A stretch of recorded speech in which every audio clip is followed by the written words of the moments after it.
How you're doing?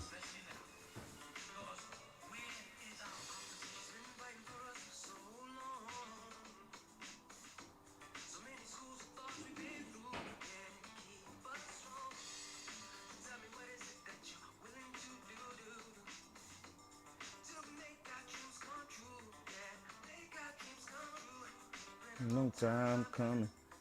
No, we here. Rahubat, Rahubat.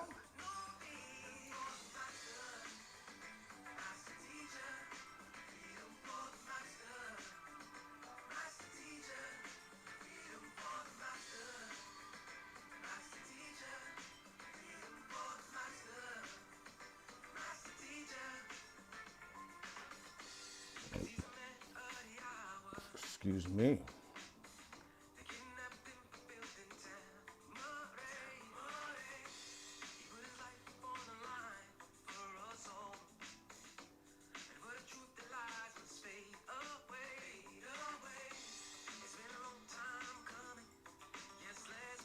Check chaser, Rahubat. Rahubat Zamal. I think he was Zamal. Rahubat Face Forex. JT3 Rahubat.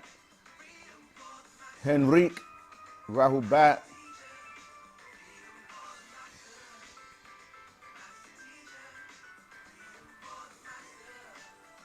Master teacher.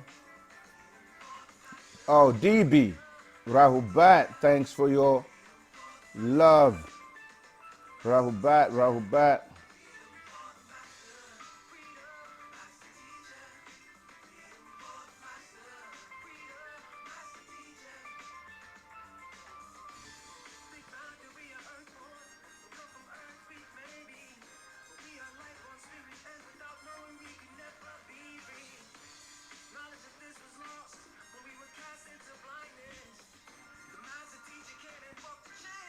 Coco Brown in the house, Rahubat.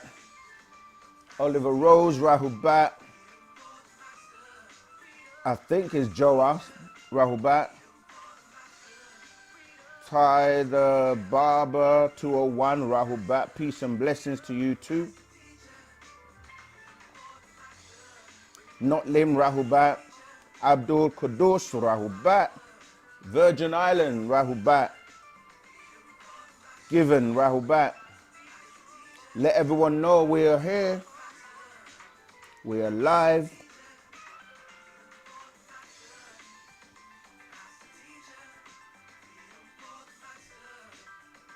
Much shook. Yeah, peace and blessings. Free Dr. Malachi, ZK York. Wu-Sabat leads the way.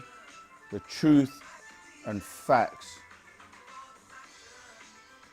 Tenat, New Jersey, where the master teacher lived, exactly.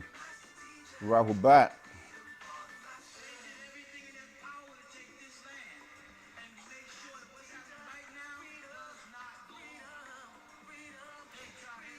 Aminus Rahubat, greetings, Rahub, Rahub.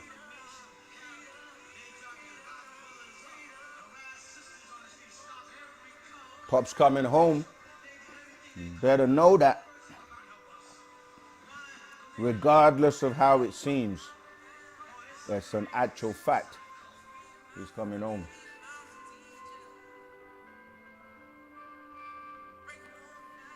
Bring him home now. Let's free the master teacher. Jason, Rahubat. Bananu 9, Rahubat. Miami, Florida in the house. Rahubat. Yeah, we want to see where you all chiming from, where you all at. Tawukum, Tawukum, yeah, that's love and unity. Free the master teacher, you know. Okay, how you doing? It's another day in the life of Wu-Sabat. OSM, our souls matter. Ask us anything, you know, because it's all about your development, your growth, our development, our growth. Remember, you can call in live, UK area code +44, number 753 9963882, and already we have a caller. So Rahubat, greetings caller, where you calling from and what's your name and your question, please? Okay, it's me again, Karith Muir from Jamaica. Rahubat Zamal, how you doing? I'm good. Tua, so go ahead. Okay, so this is the last time I'm going to ask about this topic, but I've still been looking into it because it fascinates me so much. Now, these people that we're always discussing, the half extraterrestrial, half human people, called the Nephilim, or whatever other name they may go by. You said that people didn't like what their nature was like because many of them were violent a lot of the times. But these beings, I'm sure that there were Nephilim that weren't always violent. Am I right about that? Well, the problem is in the language and the words that you're using, because when you say these people and use, English is the problem, because some of the phrases that you're using, we have to be very clear and defined, because when we say these people or when you say Nephilim, you have to break down what Nephilim actually means. What does that mean? You see, and it literally just means to fall or to come down, right? So when you say the Nephilims, you're talking about beings that came down here or fell or came from somewhere else outside the planet to come here. So yeah, what is your actual question? Because when you define which exact beings you're talking about, then we can go into who they are, what their nature is, and there are disagreeable and agreeable in all beings. And Oh, so you want me to specify which being I'm talking about, because some of them were descended from the Anunnaki, some of them came from the sons of God, some of them came from probably reptilians or something like that, right? okay, so what is your actual question? I think it's better if we just if you ask the question, because you My yeah, then I can my address the question, question. yes, my question is the Nephilim weren't always violent. But that's what I'm saying. Like, some of them were and some of them weren't. Because when you're saying Nephilim, you're saying these giants that fell down or that were cast down here.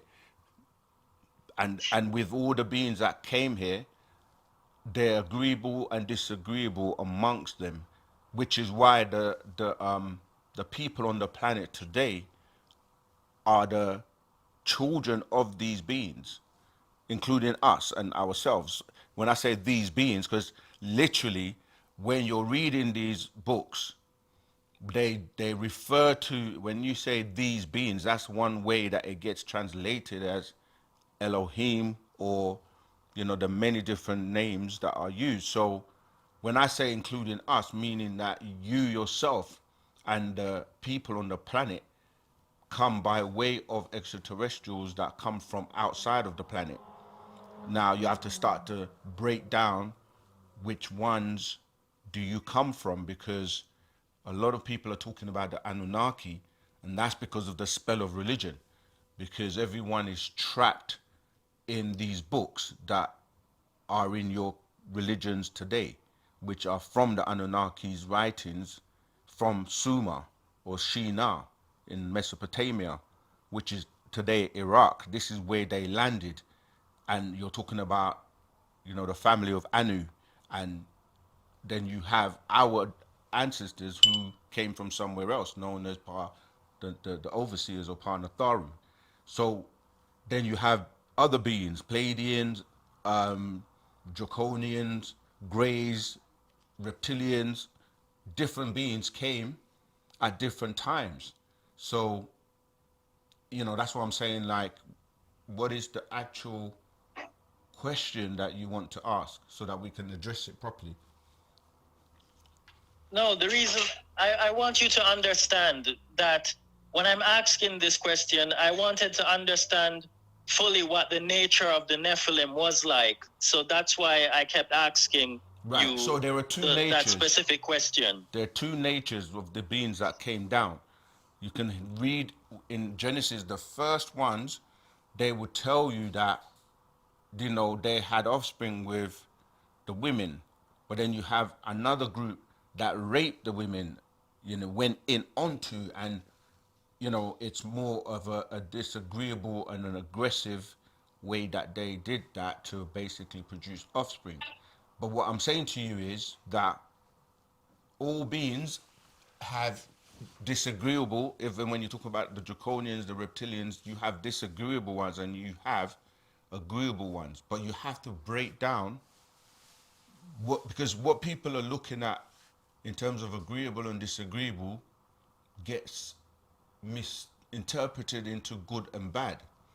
But good and bad is subjective, because the person who is benefiting from the act may not look at the act as being bad, but the person who is subjected to the act in a negative way is going to say that is bad. You see, so we have to be very clear that the natures of these beings is based on what you're composed of in terms of your DNA and so forth. So on the planet today, you have the root races who all have, you know, their root from these extraterrestrials, some being disagreeable, some being agreeable. And that's why on the planet today you have the children of the disagreeables that lean more to that disagreeable side, and they do disagreeable acts and create wars, murders, killings, wickedness, all kinds of things, because that's in their nature from these disagreeable beings that they were bred or, you know, made from. But I still, so it's your question, are the Nephilims agreeable or disagreeable? Is that the question? Because I think I've answered that Yes, already, that yes, there are both. that is basically the question, and you answered it. Thank you. Okay. But yeah, feel free Okay. to ask, you know, any questions. That's why we're here. Wu-Sabat is here to clear the confusion. But yeah, if you have another question, just call back, all right? Okay, later.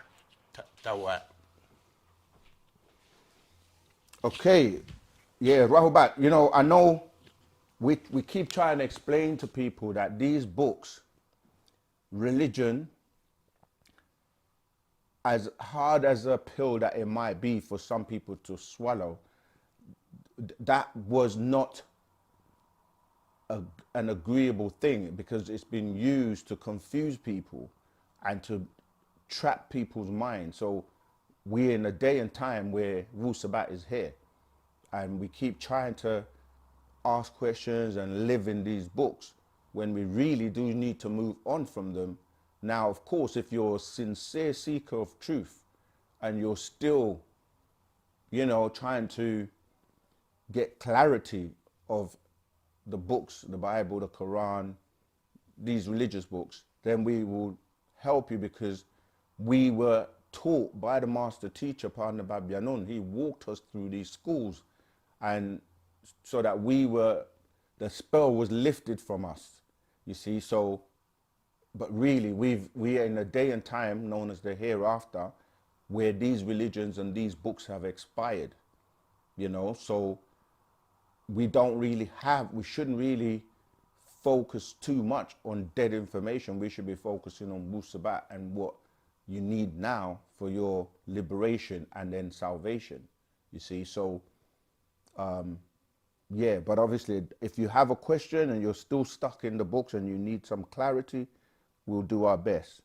All right, let's see if we have any questions in the chat. Abdul Kudus, big bro, I was born in it. My dad passed, and back in 1984, Pops Dr. Malachi Z. York, my Abu had him kiss me and my third eye. Okay. Tawa, no question. Rahubat Musa, much shook and peace and blessings. Free Dr. Malachi Z. York. Okay, Check Chaser. We discussed beings last live about beings coming to Earth and potentially putting us on a dinner plate, yeah? Will there be signs before their return, and is 2030 a special year? Okay, they are already here. This has been happening for a long time. Certain agreements were actually drawn up between extraterrestrials and certain governments, and they have been taking beings for food for a very long time. And what ends up happening is a lot of missing people that cannot be accounted for. And,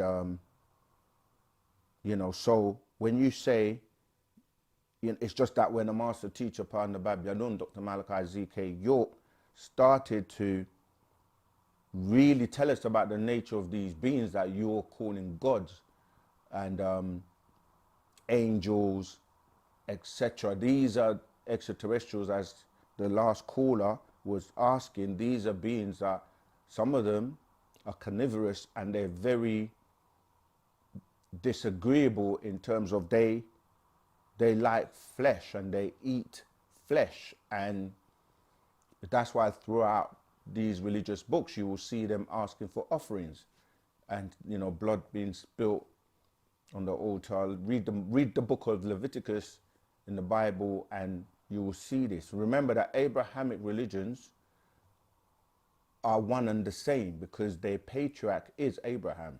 So whether it's Islam of 1400 years ago or the new Christianity of 2000 years ago, or what they called the Old Testament, which is really dealing with the Torah, which is really the 5 books of Moses, 4,004 years ago, all of them go back to Abraham, who goes back to his father, who goes back to these Anunnaki. So they're all one and the same. So when you say these beings coming to Earth and potentially putting us on a dinner plate, they've been taking people, and it's just becoming more and more rampant and more people. And when you say the signs, will they be signs before their return?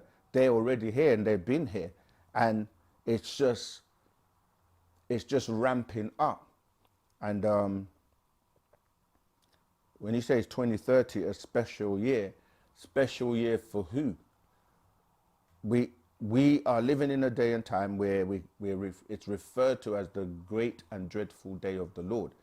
It's going to become more and more apparent to people what we've been saying by way of our teacher, Dr. Malachi Z. York, since the 60s about extraterrestrials. Back then, most people didn't even consider that what you're calling God, Jesus, Gabriel, all these beings that you're saying are coming from outside of the planet were extraterrestrials.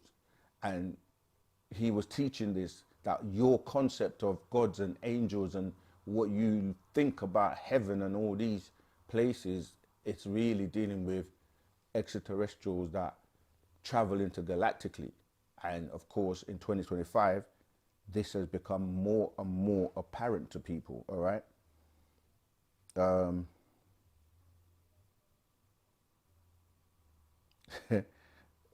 This guy is like Professor X from Wolverine. Excellent knowledge. Thank you, my brother. It's all from the master teacher. Listen, all the information that you hear us teach, we are but merely student teachers. But of course, we have our own personalities, and we are gods just like himself and yourself, and we just give it to you from our perspective or our flavor or the way we see it. But it's really, you know, the master teacher's information. Can you explain the law of one by Ra? Yeah, in reality, to make it very simple, everything is connected to everything, right? It's just that you're dealing with different levels of vibration. And if you start to look at things as energy, because ultimately things break down into vibration, waveforms. Things are pulsating and vibrating. When you look at a waveform, it's just up and down, right? And that's just pulsation, up and down, or in and out. So we breathe in and out. Everything has that kind of like duality in the third dimension, and then there's a middle part that goes between the two, you see. So when you say the law of one, this is when you start to transcend things that are divisive, such as religions, because what religions do is divide people, and everyone claims to be different.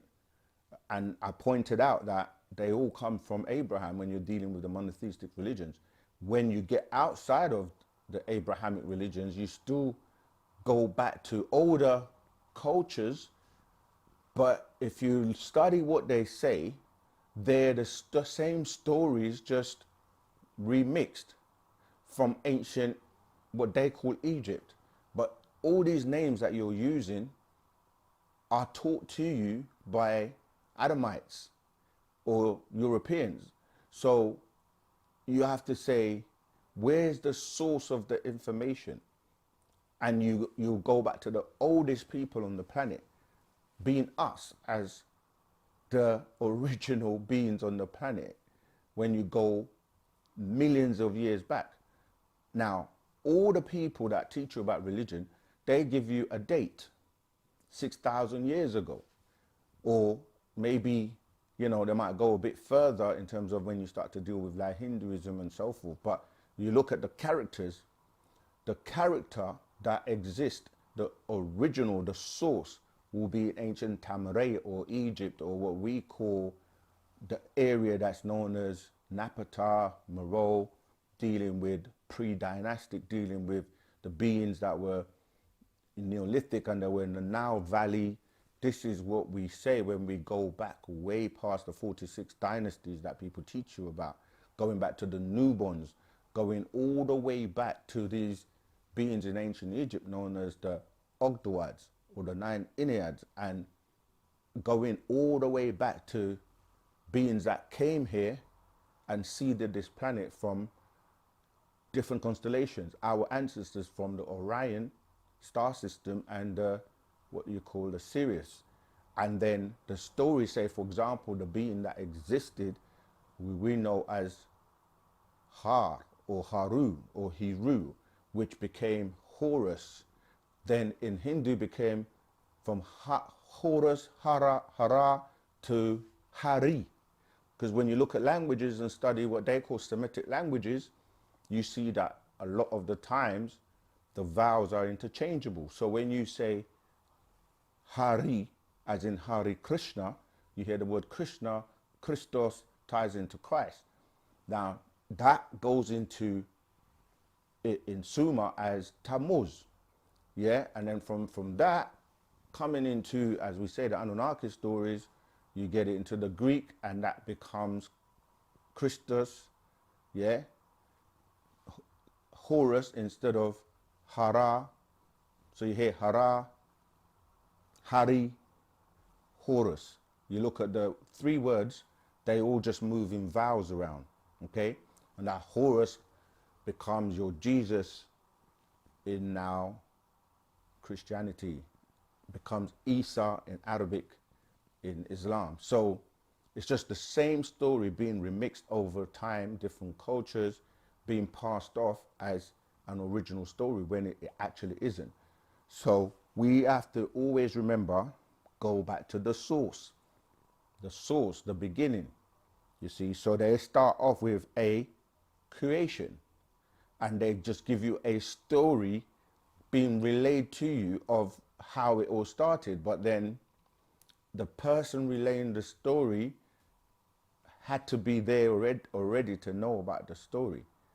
So this is why when we teach in Wu-Sabat, a lot of the times people will hear something new they've never heard before, because you've been confined within these books.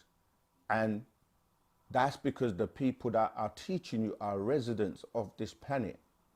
Whereas our teacher is somebody that is a visitor. And he has always been able to give us information way ahead of everyone else, and new information that nobody's talking about. And people will say, well, where does he get it from? And then they will go and try to check it out. And he always said, don't believe me, check it out.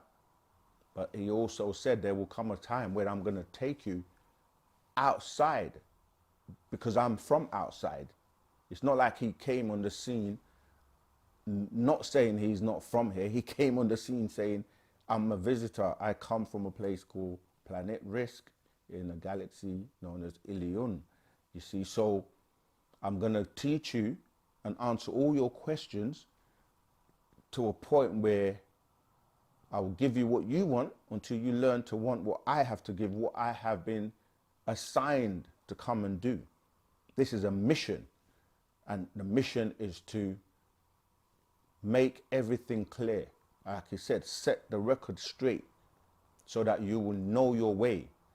And for those who don't want to evolve and they want to be stuck and stay in these religions that don't change, that just have you stifled in your growth, in your being, that's fair enough. We're not, we don't solicit or try to convert people. We give you the facts, we give you the information, and you, using your divine being within you, make the choice of whether it makes sense and if you want to be raised higher in degrees. All right, so we just need to keep, emphasizing that it's all about Wu-Sabat. So yeah, sorry, going back to the law of one, everything is connected when you transcend all these divisive religions that divide people. You say how? Because you have all of these denominations and denominations and denominations, then they fight against each other about having arguments about things they do not know.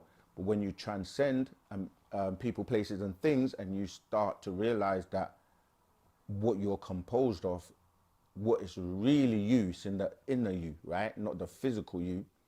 That essence goes back to spirit, soul, mental, and these are intangible in the way that your physical body or the things that are vibrating on the lower vibrations or the material or physical world are. So this is where you start to deal with quantum, as in quantum mechanics, quantum entanglement, dealing with what, the subdivision of atoms going to a point where they no longer are on the physical dense part, but more on the etheric side. And it's about tones and vibration, and we all merge in one, and we refer to this as the all, or the all expanding. You see, so the law of one is that when you look at everything, things are connected, and this is why, there's this thing called cause and effect, and there's a chain reaction of things, and so we're all connected as one. This is why when you say the word alone, you say I'm alone, which would kind of give you the impression that you are one, but really you're saying all one, A-L-O-N-E, or you can say A-L-L-O-N-E, all one. We are all one, but some people only vibrate at a lower density and cannot go to the higher levels, or are trapped within a particular realm. You see, so the law of one is ultimately all is. That's it. All right, hope that helped you, Joa, if I'm pronouncing your name properly. Do we know any beings that actually like us and we shouldn't fear? Do we know any beings that actually, is it actually like us, or is it like us as in they like you? Yeah, our ancestors like us. Our ancestors are extraterrestrials too. So, and when you say us, that's again another small word, but it's quite vague, because who's the us? You know, you know, where people say, all I want to say is that, what is it? They don't really like us, or something like that. Or even recently, they're not like us, but who's the us? And yeah, we shouldn't fear anything, really. To know is to have confidence, and like, just because people are afraid of the unknown. That's what they say. You hear that term all the time. People are afraid of the unknown. But if you know, then you're not going to be afraid. Like, if you know who you are, where you're from, where you're going, what's going to be happening, you have that confidence. And that's what Wu-Sabat does. All right. Dorinda Rahubat, greetings. Miss TBJ Rahubat. Boo Mansa Rahubat. Keon Rahubat.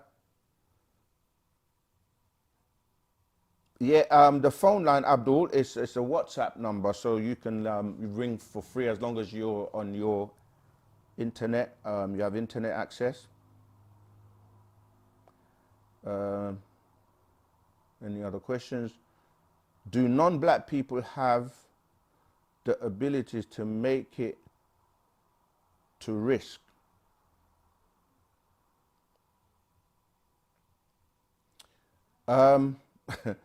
Again, language, non-black people.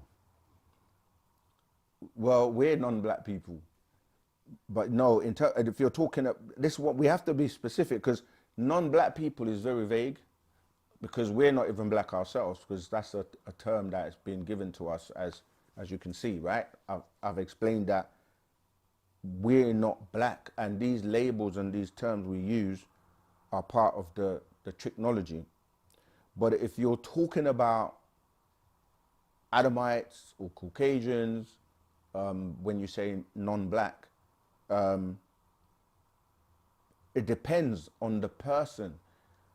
If they don't have souls, then they're not going to be able to transcend and go to the higher realms. If you know about the nature of the Adamites, how they were grafted with Homo simian, Homo canine, Homo porcine, this is part of the reason why they cannot go further than certain realms. Like, they can only go up to like 6, unless the females mix with Nagaru or Nagaranadu, and then they can be then raised up. It's very important for us to study and read the scrolls, because sometimes people they bounce off of other people's questions, or they hear something and they just immediately ask a question about that thing, without really having the knowledge about what you're really asking. So you have to study, read, because that's what the master asks us to do, so that we can be very clear on what he's teaching. Yeah. So there's, like you said, it's going to come a time when he starts teaching us information which is from outside of what you know, outside of what you're confined to, outside the planet, outside the regular teachings, outside what you've been taught all your life. So you will know that he's a visitor, and you will know that he's very different from others.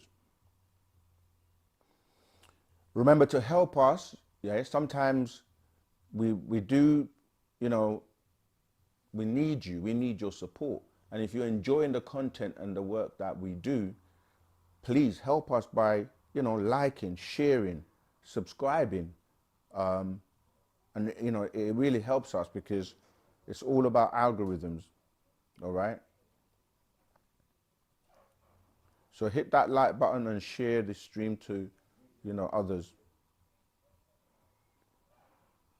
I want to kick with you. Yeah, you can. Remember, you can do one-to-ones as well. We make ourselves very accessible. We're very, easy to reach.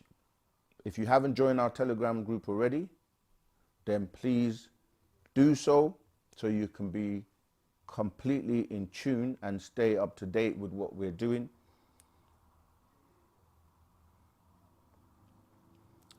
Do you like the Book of Wisdom?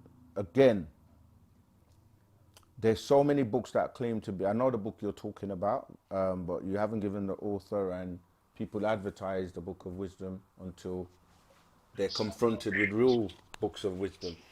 Hey, Rahubat, greetings, caller. What's your name? Where you calling from, and what's your question, please? Rahubat, this is Terry. Oh, Rahubat, Terry. How you doing? I'm doing my best, my brother. How you doing? Yeah, likewise, doing my best. Sure. Yeah, so I had a question regarding memory. Yes, I understand there's a link between memory and our ancestral lineage. Like, whether we are connected to our ancestors through the DNA. Yes, so I wanted to understand, like, how can we access that ancestral memory to give us a clear picture of how our spiritual journey should be. Okay. Tawat. Yeah. Yeah. So That was. this is what Wu-Sabat is here to do, because Wu-Sabat is that tool that helps you to remember who you are. You see, and the actual fact, who you are and not what you accept, is one of the first actual facts I would say you should read, because you literally are out of your mind.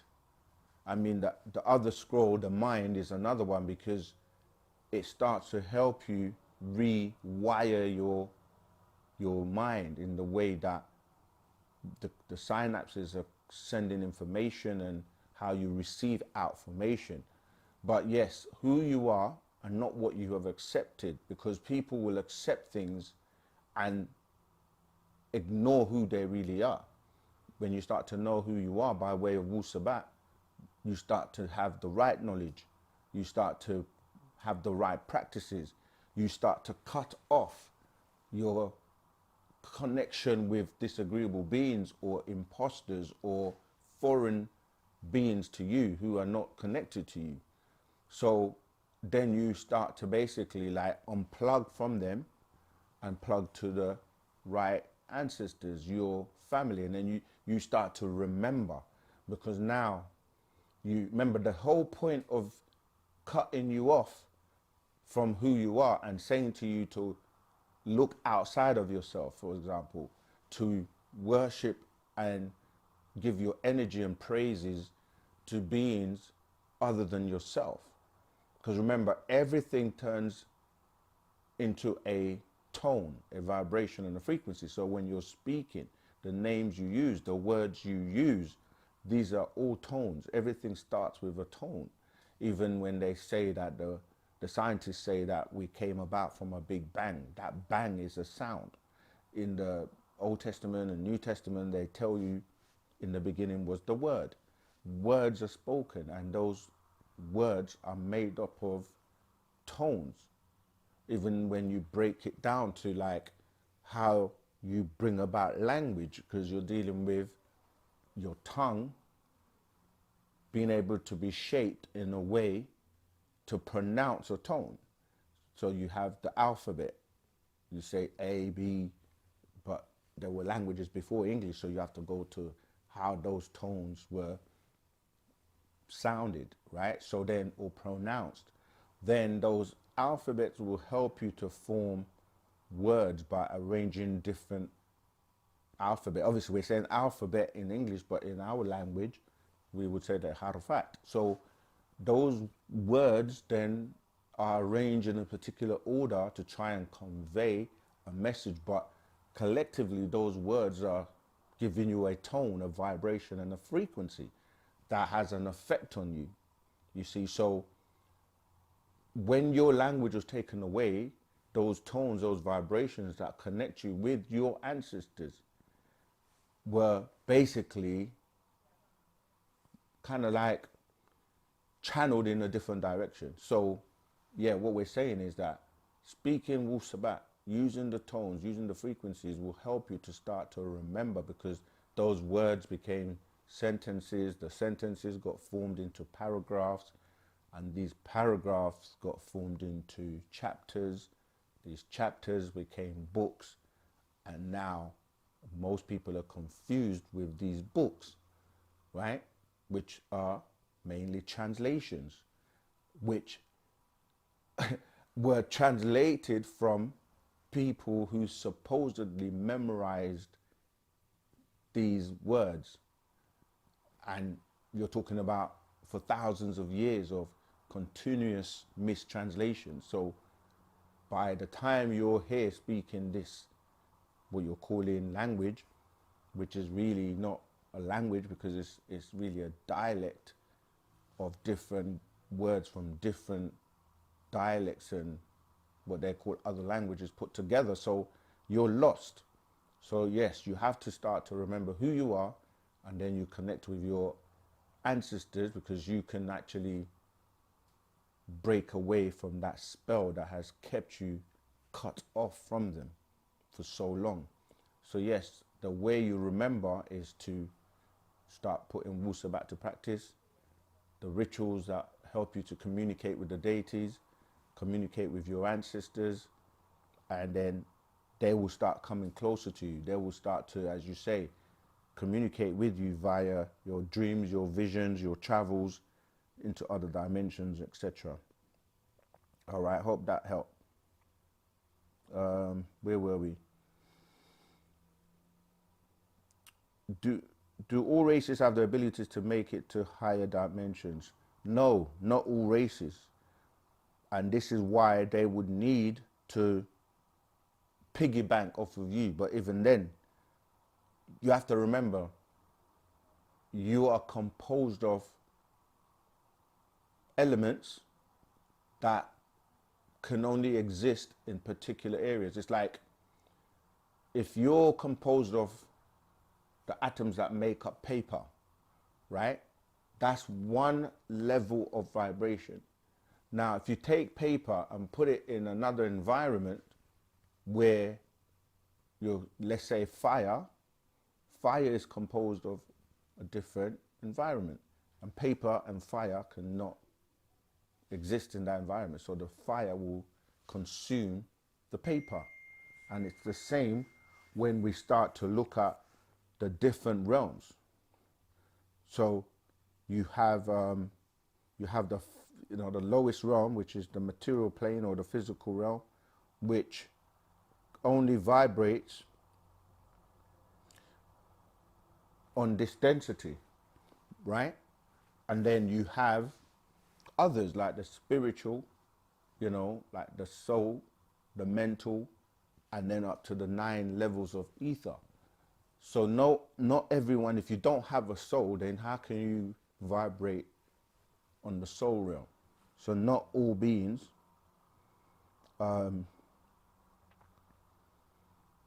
make it to the higher realms. That's why some are trapped here, and you have what you call disembodied beings that roam the planet because they can't go to the higher realms or higher dimensions.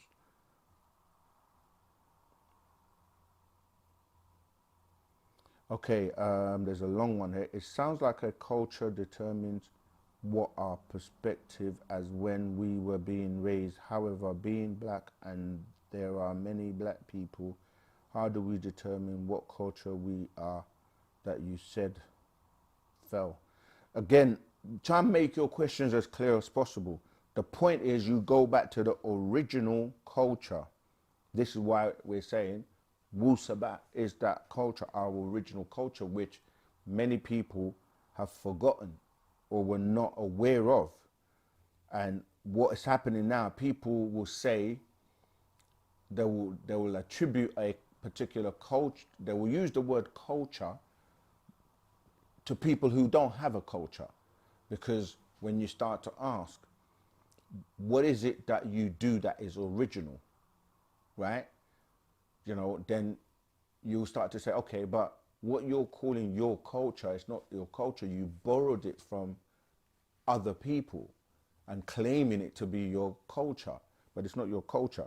So if you start to look at the people that do have a culture, you're going to look at people like, let's say, you're going to look at people like the Chinese, like we said, like the Olmecs, the Zoroastrians, the Sumerians, the Egyptians, but they all come from our culture. Everyone borrowed from us, and then it became what people are calling ancient Egypt. And they will all tell you Egypt is one of the greatest, in fact, the cradle of all civilization, because everyone went to learn and borrow from ancient Egypt. And then, the other places like Sumer or the Sumerians, and then, it just got watered down into other cultures. So if you're saying it sounds like a culture determines what our perspectives. There's not really perspective, because your culture is what makes you unique and different from everyone else. What exactly is going to happen in 2030? Like, what is going to happen to those who will not be picked up? That is why we have the scrolls. The master goes into detail. We're not going, when you say exactly what you think, like we're going to list everything that's going to happen in 2030. Many catastrophes, many things will happen. So, read the scrolls, read the updates, which the master teacher has put out to explain what's going to happen. In fact, you can just look around you and see that things are being set in motion, in terms of, you can see the chaos on the planet, you can see the wars, you can see the the fighting and so forth and so forth. You can see how civil liberties and things like that are diminishing. You can see how and it all depends where you're going to be or what you're doing. And that's why we know we have a guide, we have the master teacher, and why it's so important for us to come together and do what we need to do in order to, get him out, so that he can guide and give you more information that he's not going to give out just like that to anybody. It's going to be, through mouth to ear, to those who are actually worthy to be. What are you doing to be worthy to be amongst and be around the master teacher? You see, so are you close? Are you getting involved with the community? Are you helping to build? Because it is about building. It is about anything that we're saying we want, we have the ability to do it. Anything. But it takes coming together. It takes organization. So, yeah, if you want to be involved with that, Wu-Sabat is here to help you do that. We are one, Tobias Williams. We are one, but at different levels, at different density levels, different vibrations, different frequencies, different tones. Yeah. Jasmine, Rahubat.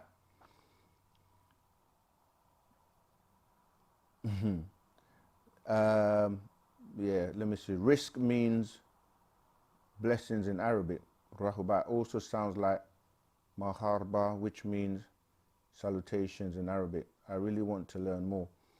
Yeah, this is another thing, because our language is the first language on the planet, all others come from it. So when you learn Miss Batia, you will see the similarities that were borrowed from it. And so it's kind of like backwards to think, like, for example, you're dealing with Arabic, which evolved from, like, let's say 1400 years ago, to when you're dealing with beings that were here millions of years ago. In fact, we don't have a birth date, because we predate what people are calling the moon, the stars, the sun. We predate all of them, you see. So we don't actually have a birth date. So everything comes from us and our culture, regardless of what you may have been told or fooled to believe. So what I'm saying, we've got to look at things in our language, in our culture, in what we teach and what we're saying, because it's our story. not someone relaying his story, which we say history. So it's his story, but we have to now tell our own story. No one can tell you your story when they weren't there, when you were there. Kion Moray, what scroll goes in on our parents, and can you touch on our parents? We are just renting our parents. Right, so yes, we have many scrolls that go into that. As you say, pay rent means the people you're renting until you become independent. So 30 spirits goes into it in terms of letting you know how who you're composed of, both male and female, from your mother and your father's side. Then, you know, go into their mothers and their fathers on both sides, going back 4 generations and beyond. So you can actually learn a lot from knowing your family tree. I'm just looking through some of these parteracts to see if I can give you, okay, some more, but yeah, 30 spirits, soul, spirit. There are so many. Conscious being. So yeah, when you say more, your DNA, your composition is made up of the people that you come from, as in your parents, going back, as I said already, 4 generations. I'm just trying to see if I can find. Yeah, so I hope that helps. You see how many parteracts there are. Soul, spirit, and this is the one I was just mentioning. 30 spirits goes into it. So many scrolls go into it. The Gospel of Yanun on the Sacred Feminine. Is God male or female? Diagnosis of the races. I'm just seeing if there are more that I can give you. Yep, you all's name. The Golden Children. There are so many. And we've covered some of these already, so you can check on the channel. But yeah, so read Genetic Kiss, Actual Fact. That will definitely help you. That's that one. Genetic Kiss, Actual Fact. Number 109. Okay. Right, let's see what else we've got. Yeah, I posted a link for those who want to really get involved and help and build and come together. It's in the chat. Okay, let's see what else we have.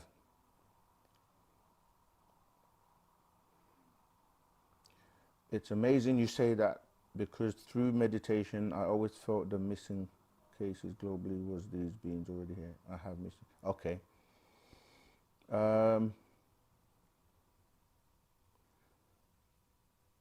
Rahubat Zamal, can you explain what does it mean when an individual can see transparent outline of objects or its geometry, and you unconsciously move a object without touching it, but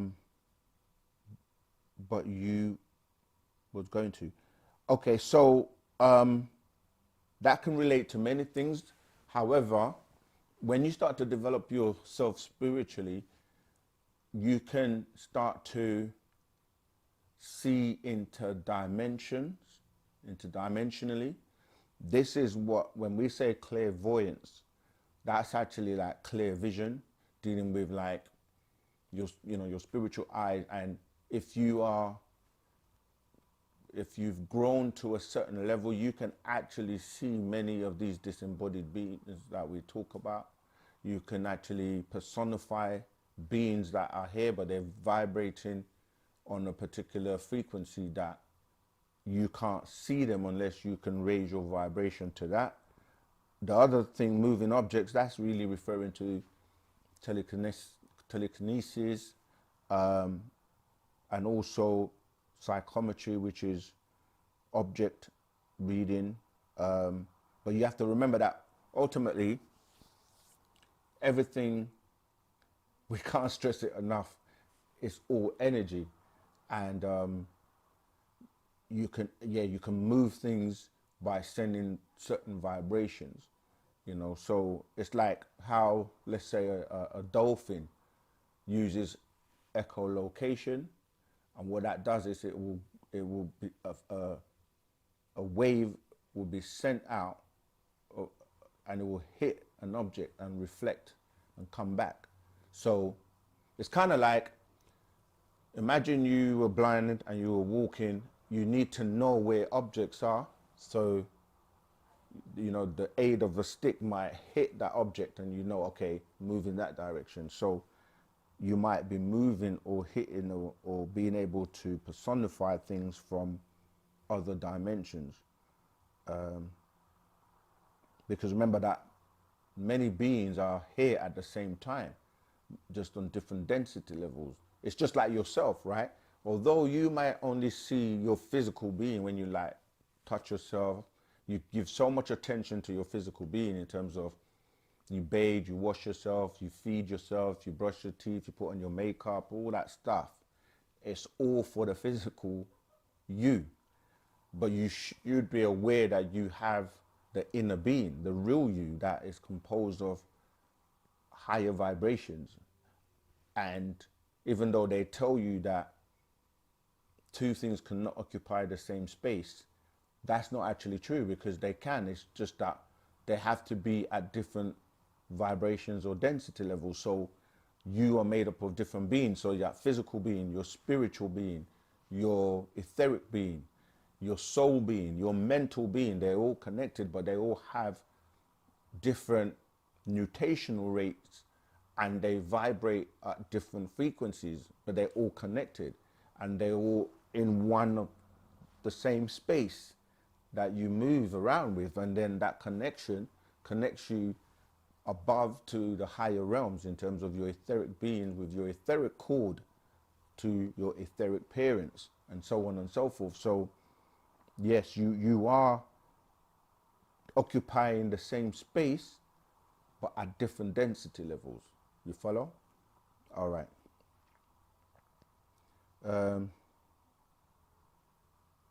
Yeah, so if your spiritual eye is open, then you will be able to have clear vision or clairvoyance to see between different dimensions. Ether, what exactly is going to happen in 2030?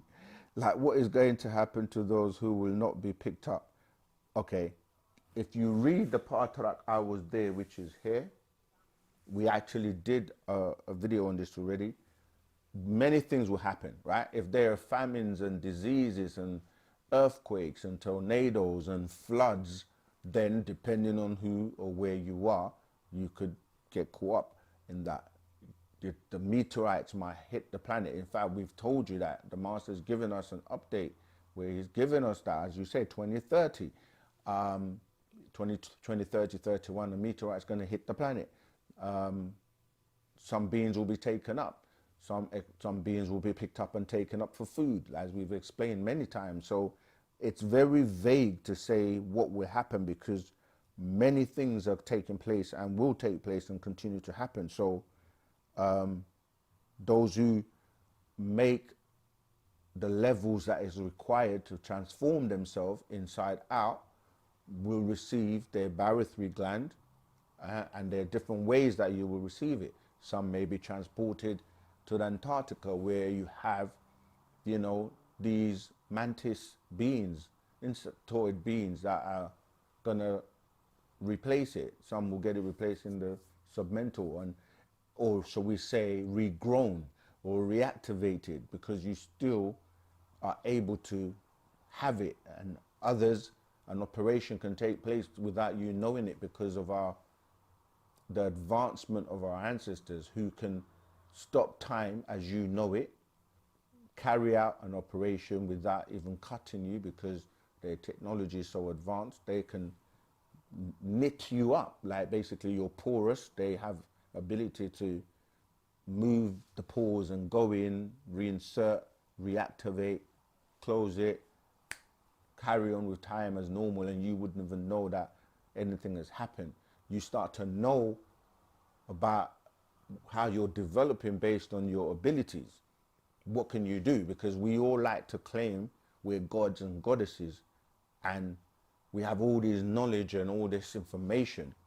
But then when it's time to do things, manifest things as a god or as a goddess, the abilities are not there in terms of it's not about what you talk about and what you say, it's about what you do.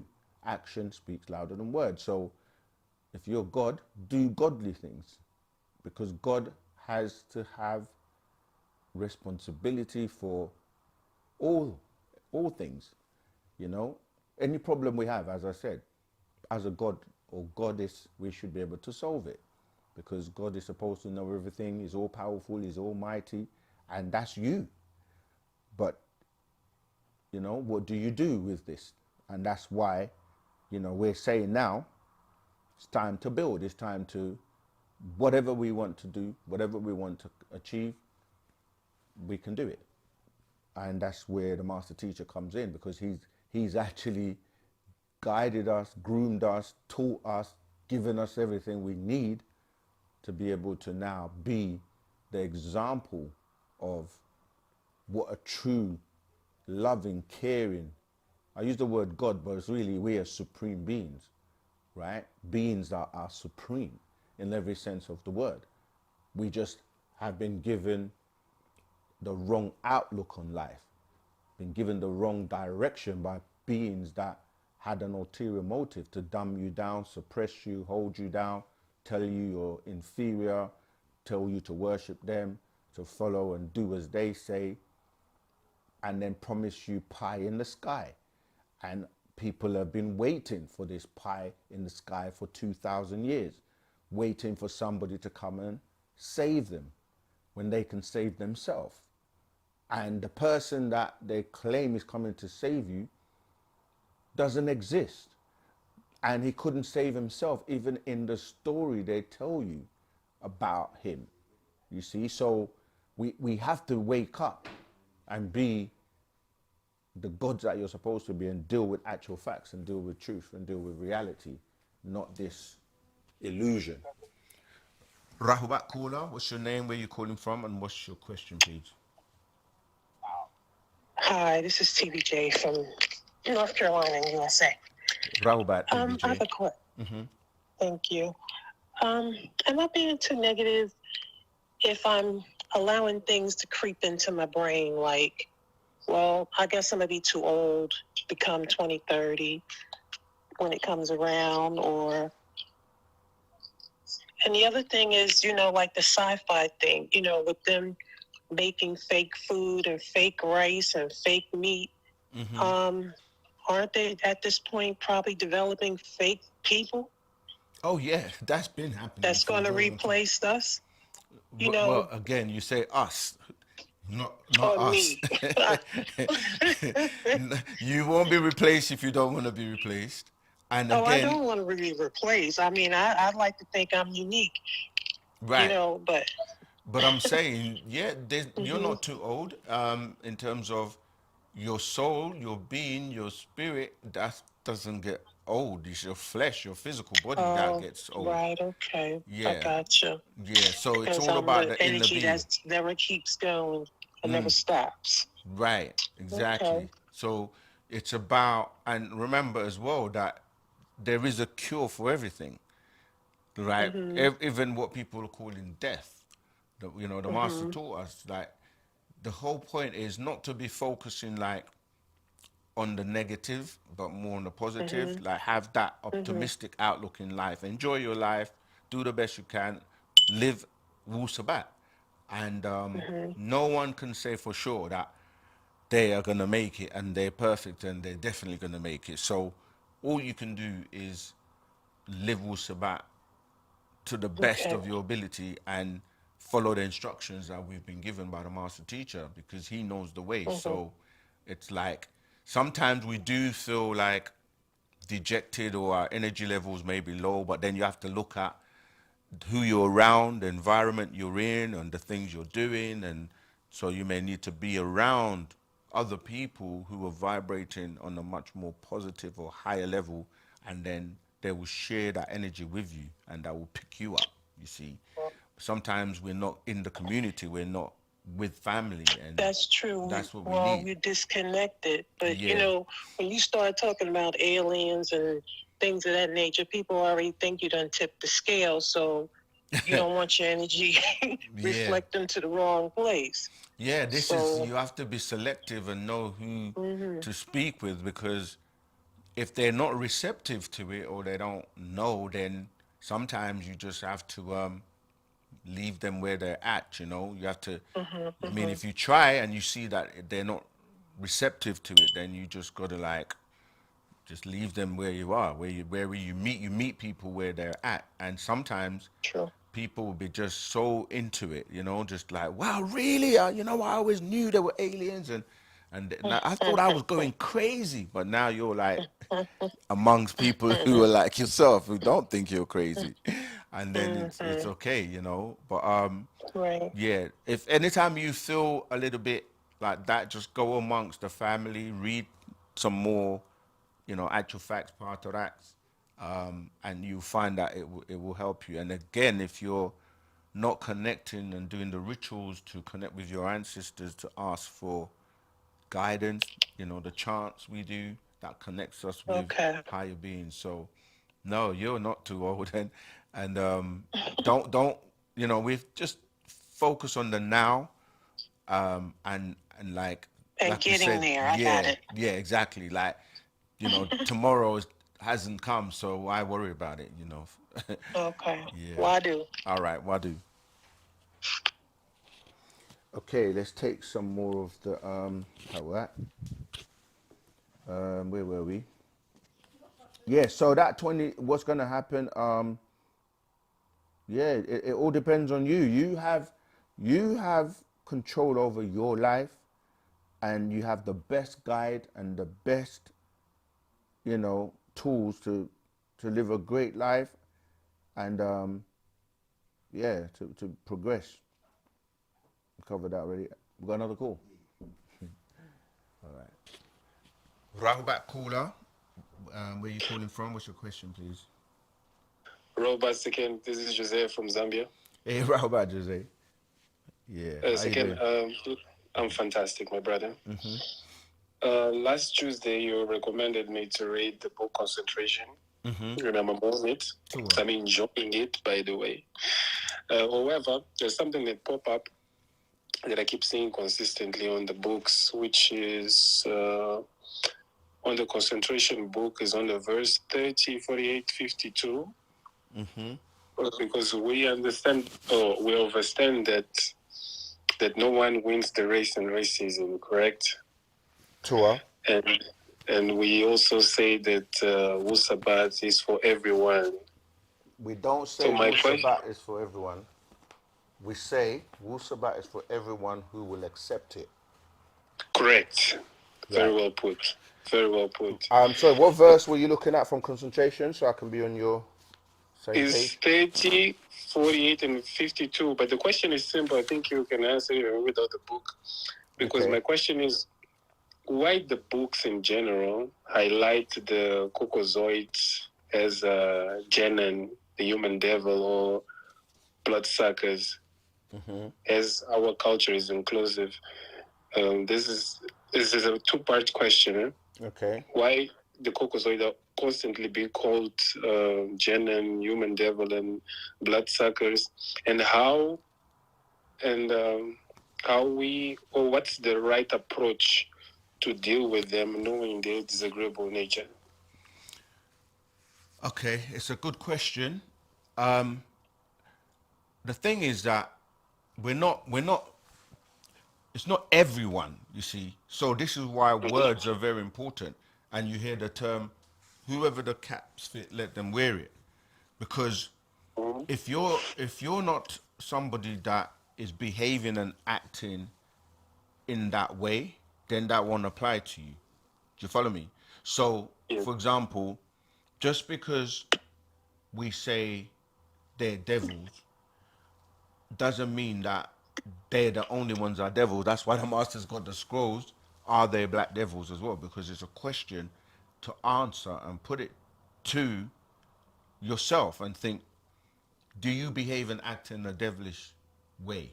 And do you do devilish things? So what we're saying is, if you look at the nature of a being and the way they behave, if it applies to them, so when you say bloodsuckers, for example, you have to look at who or what is a bloodsucker. Then you think about Dracula as a being. And what does Dracula do? Dracula needs to suck the blood of a being to subsist, right? Then when you start to look on the planet and see who does that and go back to why somebody needs blood if they're not a vampire, right? You will go back and you start to look at things like, okay, Dracula is a story, just like Superman is a story, just like the whole Father Christmas is a story, but Dracula comes from beings that come from a constellation called Draco. And then Draco, Draco, ties into Draconians, right? Then you used to look at, right, when these Adamites were created, they are known as hemophiliacs. A hemophiliac is someone that their blood didn't clot. So if they cut themselves, they would bleed to death. So they had to get other people's blood or mix with them so that they can get the hemoglobin to make sure that, because the reason we heal when you cut yourself, you see, when you cut yourself, your body starts to knit itself back together, because when you get that scab or the scar, which when it basically rebuilds itself or reanimates, right? So now when you start to look at like things in history where you're dealing with vampires and dealing with beings that need blood, and then you go back to things like the War of the Roses, right? Which is a story about the European families, the Lancasters and the Yorks. And that whole story was about getting the blood. Even the slavery, what people consider slavery, was about the blood, because when you have that condition, every 400 years, right, you will die out unless you mix to sustain and keep your blood, you see what I mean, to be able to not die out. So what I'm saying is, like, the terms, and then you look at the biblical stories of these beings that are requesting blood all the time, blood sacrifices, blood to be sprinkled. So when what I'm basically saying, when you look at those terms and then apply it into the books, the nature, why does a person want to eat flesh like a steak with blood in it? But they call it rare, which Rare, means it's yes. not cooked properly. And you start to look at, where does that come from? It goes back to cannibalism, it goes back to vampires. You start to look at, like I said, the things in history, and even till this day, why, when you go for any medical condition that requires them to look at your blood or take a blood test, why do you need to give like 3 jars of blood when you only need a small amount of blood to look at it through the microscope to see what's in the blood? So then you start to say, what is the purpose of having blood banks, and what's happening to that blood, and why they ask for people to donate blood and give blood all the time? Because when you start to look at transfusions and transplants, when you take something foreign into you, your blood replenishes itself. So after a while, it's not going to last anyway because it's not going to be compatible. Compatible, yeah. So you then have to start to take many pills, like to maintain living for longer, because now that transplant eventually will not be compatible with you. So if you pick any of those names that you're saying, if you say killers, right? Okay, look in the history of the world and see who's the being that does that, going into wars, going into other people's territories and taking over. And like you start to see, like, wow, like it's consistent. So it's really at those beings or the people that act and behave in that way, you see. So they will give you the illusion that there's one person called the devil that has horns, that, you know, is in a place called hell with a pitchfork to basically distract your attention to what the word means, which is, it can, depending on which language you're coming from, it's a, you know, someone who's false, or a false accuser, or a liar. And you start to look at, why do they lie to you? Who does the lying and why? You see, so it's not about pointing at any particular person, but when you do look at the Adamites, this is what they have done over the last 6,000 years, to the point where there's so much chaos on the planet, and now they're being removed. And that's been done by their overlords and our ancestors, who programmed their telomeres to expire after 6,000 years, to the point where the fertility rate is so low now that it's irreversible, you see. So there are actual facts to nature, natural nature, because certain things expire and have to become extinct at a particular time. So this is an inevitable thing. It's not something that can be reversed, because once judgment has been passed, there's an actual fact called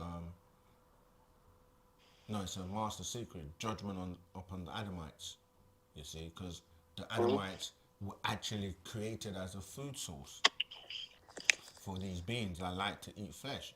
And these beings tying into, you know, the Pleiadians that came from Taurus, these beings, you know, were like, to the Draconians, stop eating us, you know, we want to give you a substitute. And if we do, will you leave us alone? They were like, okay, give us a sample. So they went about, you know, grafting and making the Adamites for food. It's just that they don't know this, because obviously amnesia, and it's been like a long time, 6,000 years, and now the truth is starting to be, you know, told. And yeah, so this is why we do say no one wins the race in racism, because actual facts and facts are facts. It's not about race or, you know, racism. The facts are the facts, and natural nature determines what happens, you know. So did that answer your question? If not, then you have to probe further so we can elaborate if needed. I think so. I think so. Well, because right at the beginning you mentioned that it's not about the race; it's about the disagreeable behavior, which can come from anyone. Literally. So it's pretty much clear on my side, and I will dive into this topic on the scroll that you suggested, the Master Secret Judgments on the Adamites. And I'll pick it up from there. Thank you very much, no my problem. brother. Every time. You're welcome. Okay. All right, Wadu. Yeah, let's keep going. How are we doing in the chat? Wow, there's lots of questions. Okay, let me see if I've... Wow, there are lots of questions. So let me try and... I want to go through them quickly so we can answer as many as possible.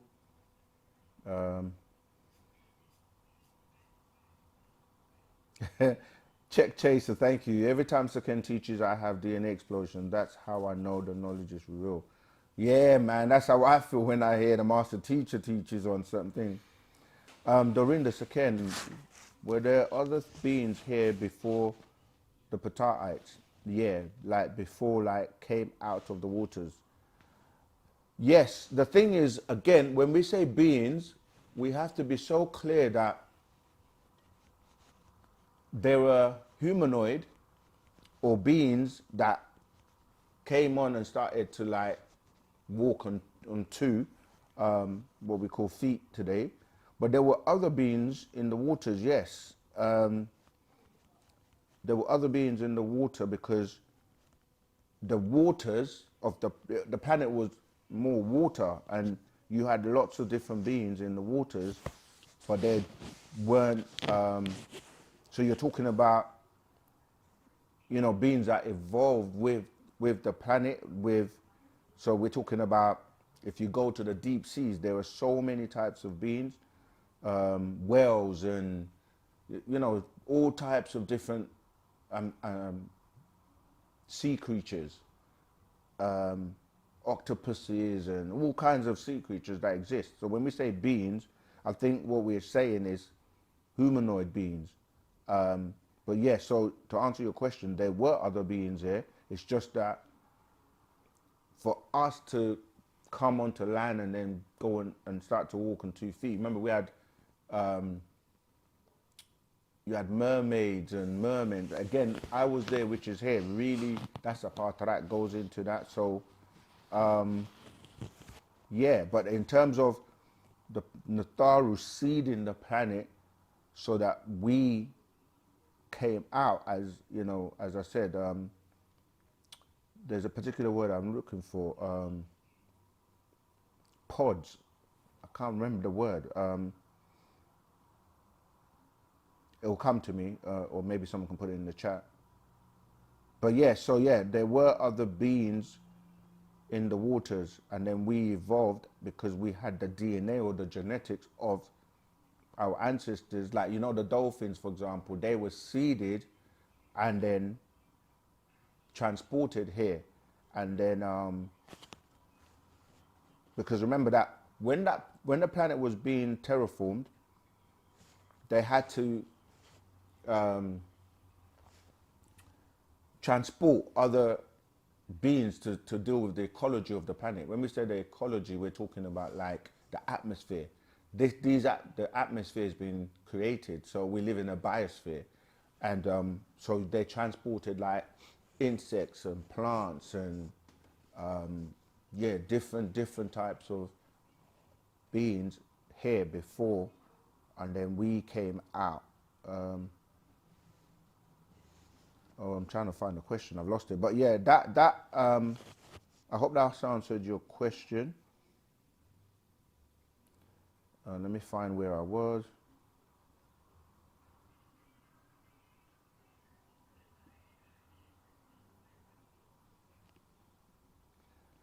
I'm sure these questions are jumbling up. Okay, cover that.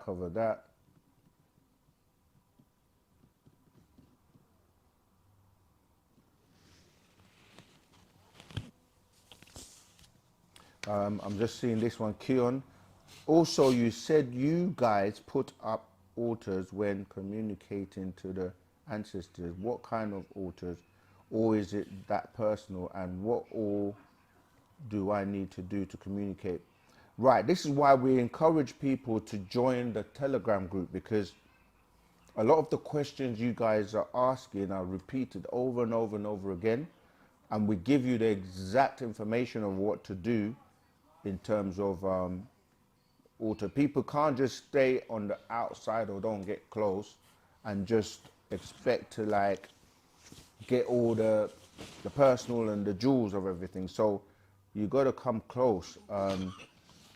But yeah, go join the Telegram group. We've got like actual documents and everything that gives you step by step what to do and how to do it. In African spiritual systems, especially among the Yoruba, Akan, and Congo peoples, trees were living living portals, roots reach deep into the earth. Yeah, that's what I was saying about the trees. There are trees, yeah, that there are trees that people may like try to cut down, and you will see the roots in the ground, and no matter what they do, they never get rid of them. But if you think about it, a tree underneath the ground are holding hands with each other, if I can use that term, and that can go on from miles, you know. So it's kind of hard to separate them. But yeah, that's a good question, and then they're alive as well, like, you know, sentient beings. And so yeah, natural nature. This is what we teach in Wu-Sabat, that we're animist and we connect with nature because we know that nature is real and it vibrates. But the thing is that these cultures or so-called spiritual systems that you mentioned, they all go back and come from Wu-Sabat, and parts of them got degenerated and corrupted or influenced by others. But the beings that belong to, like, if they're part of that culture, they will connect by way of their ancestors, but ultimately those ancestors will go back to the original people. So we do respect nature as animists, and yeah, so I'm just seeing if there are any questions. Which scroll covers 2030? All right. The master teacher put out so many scrolls, yeah, covering like the Leviathan books, the Millennium Book, the year 2000 and what to expect, the Luciferian conspiracy, secret societies on mask, the holy tablets, many books that cover many things all the way up and past 2030. In fact, the holy tablets talks about things that go on past 2043, 20. So, and of course, the updates. What you have to remember, we get updates which come out way before they actually put or compiled into books sometimes, you see. So when you say which scroll covers 2030, don't stay on the outside and think that you're gonna get all the information that is only shared amongst Are those you ready to who speak to have Saken? taken that time. Cool, I'm giving him the phone now. Twambo, Terry. Okay, we got a call. Let me take that and then come back to your question. They hung up. Rahubat caller, what's your name? Where you calling from, and what's your question, please? Greetings. Greetings. My name is Kelvin Lule. I'm calling from London. Okay. Did you say Kelvin? Yeah. Go ahead. Yeah. So my question is, I have one question. It's about the master teacher. Cause I've been listening to Wu-Sabat for some time now, and back then I've heard you talk about that our main goal, which was given to us by the master teacher right now, is to make sure that he gets out of jail.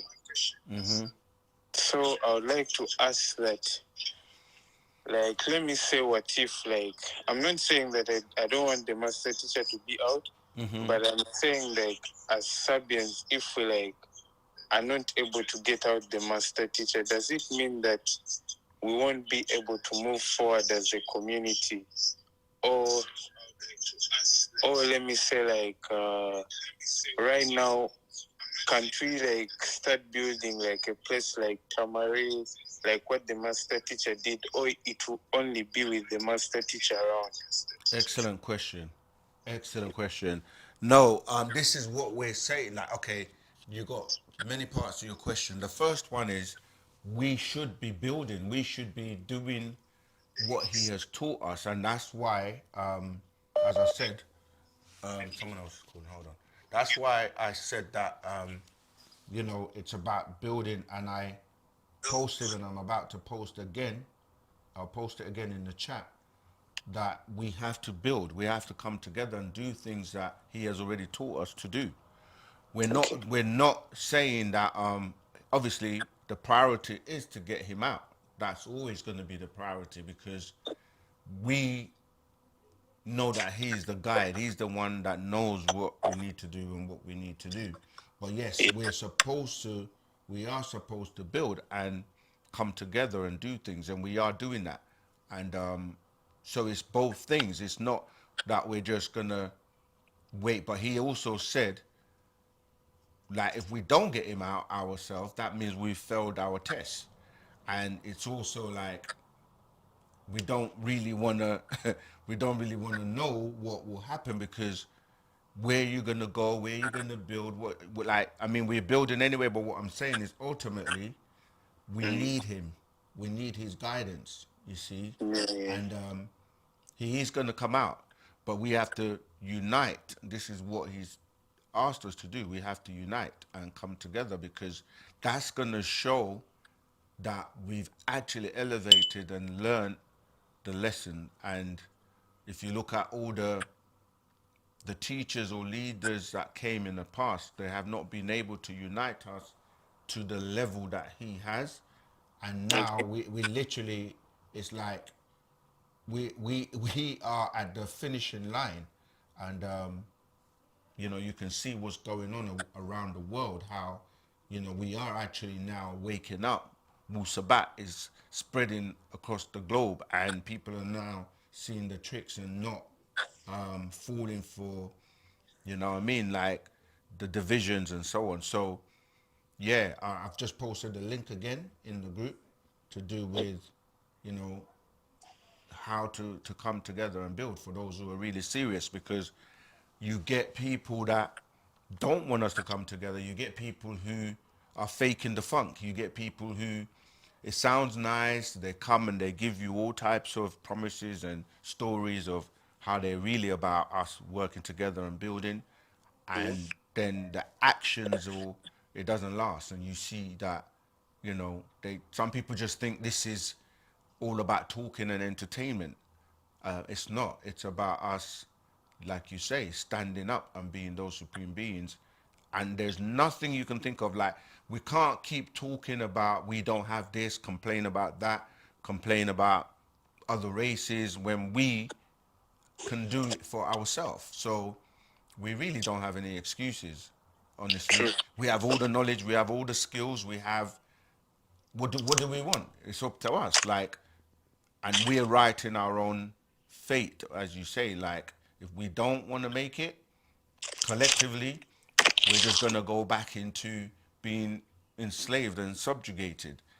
And you know, this is not the day and time for that. So it's all down to us, and it starts from you, because we always point fingers at other people, but you have to look at yourself first. Like, what are you doing to solve the problems that we have?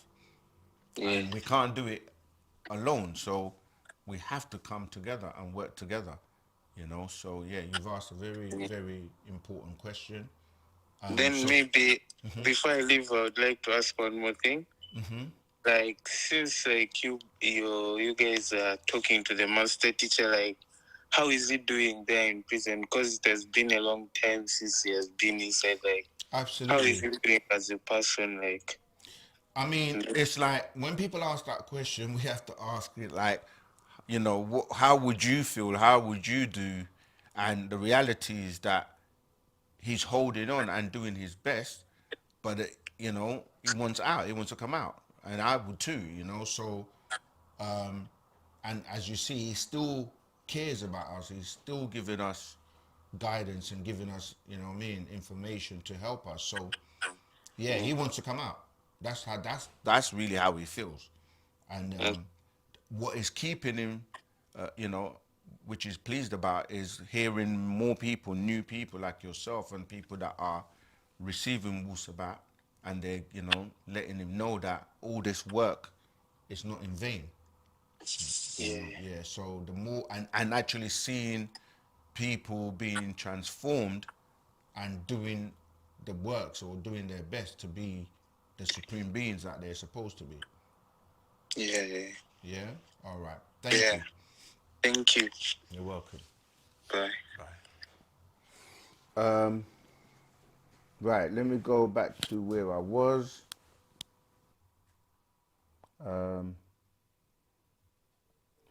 If I skip you, it's because sometimes I read what you're saying and it's just a statement or you're having a conversation with someone else. So, right, Twambu, that's where I was. What does the concept of reincarnation relate to the continuity of memory across lifetimes? Yeah, I mean, like when you reincarnate, depending on what the overseers think, they okay. This is the second time I tried to answer your question and somebody has called. Rahubat, caller, what's your name? Where are you calling from, and what's your question, please? Hi, Rahubat again. This is Heinrich calling from Lewis. Rahubat. Just a question that you guys have touched upon, but I'm not. I just wanted to find out a little bit more clarity. Okay. When a mixed African man have before knowing about Wu-Sabat and all that, have a child with a European, Caucasian.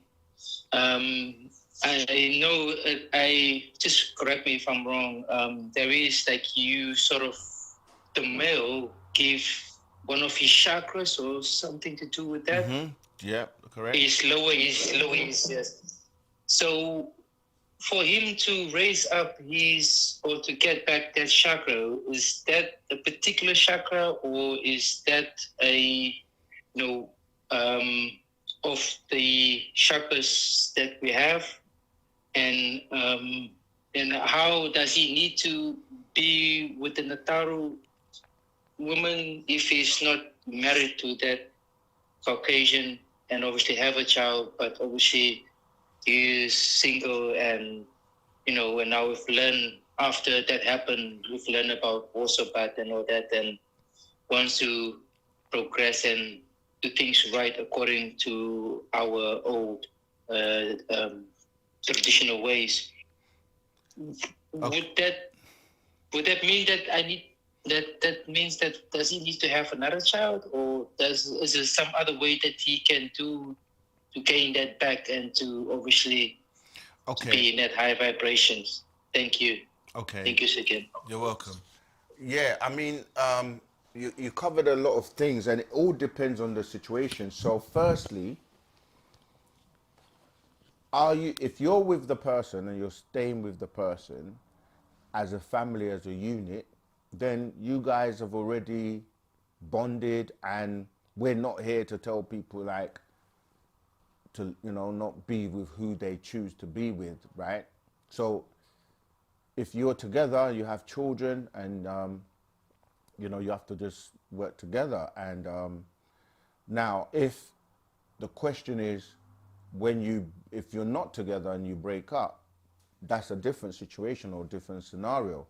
So you will actually be able to regain that, but then you have to mix back with a Nagaru female as a Nagaru male.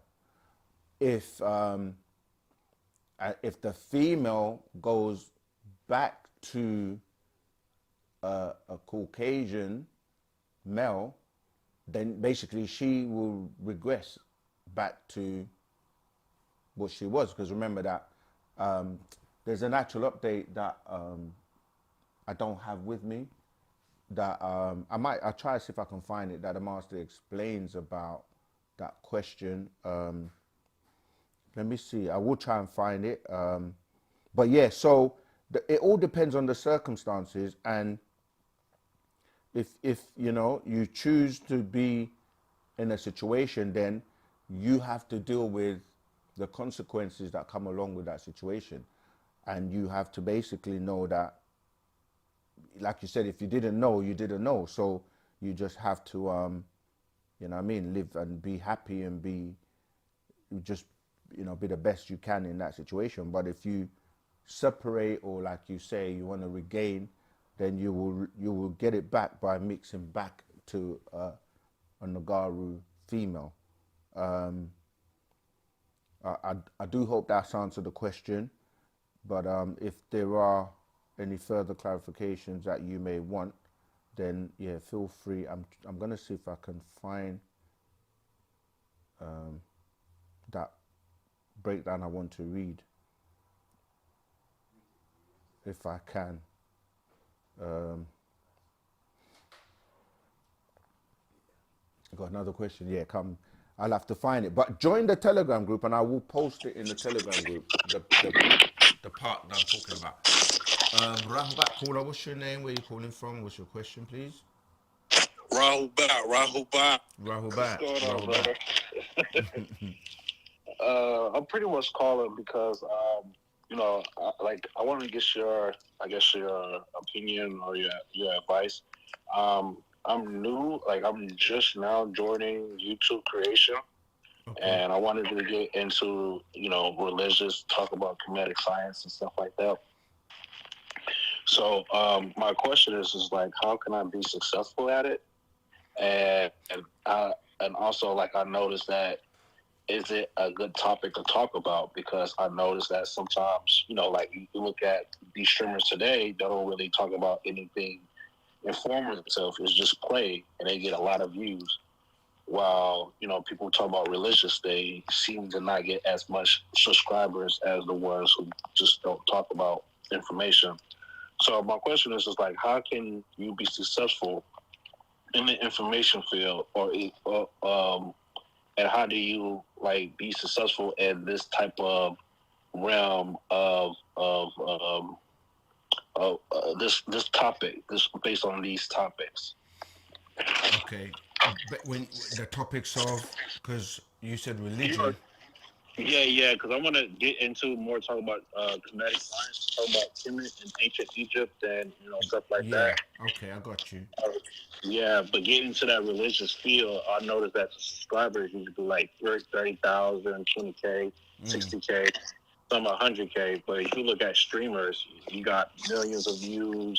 Some Right. people have millions. You know what I'm saying? I got you. So what do you yeah, so the first thing you have to define is, what do you call success, right? Because success means different things to different people. Is success, For me, it's make enough money. right? Okay. Now, then you have to say, are you doing it for the money? Because some people just do things for the money, and just because something is seem to be successful or popular now doesn't mean that it will always be that way.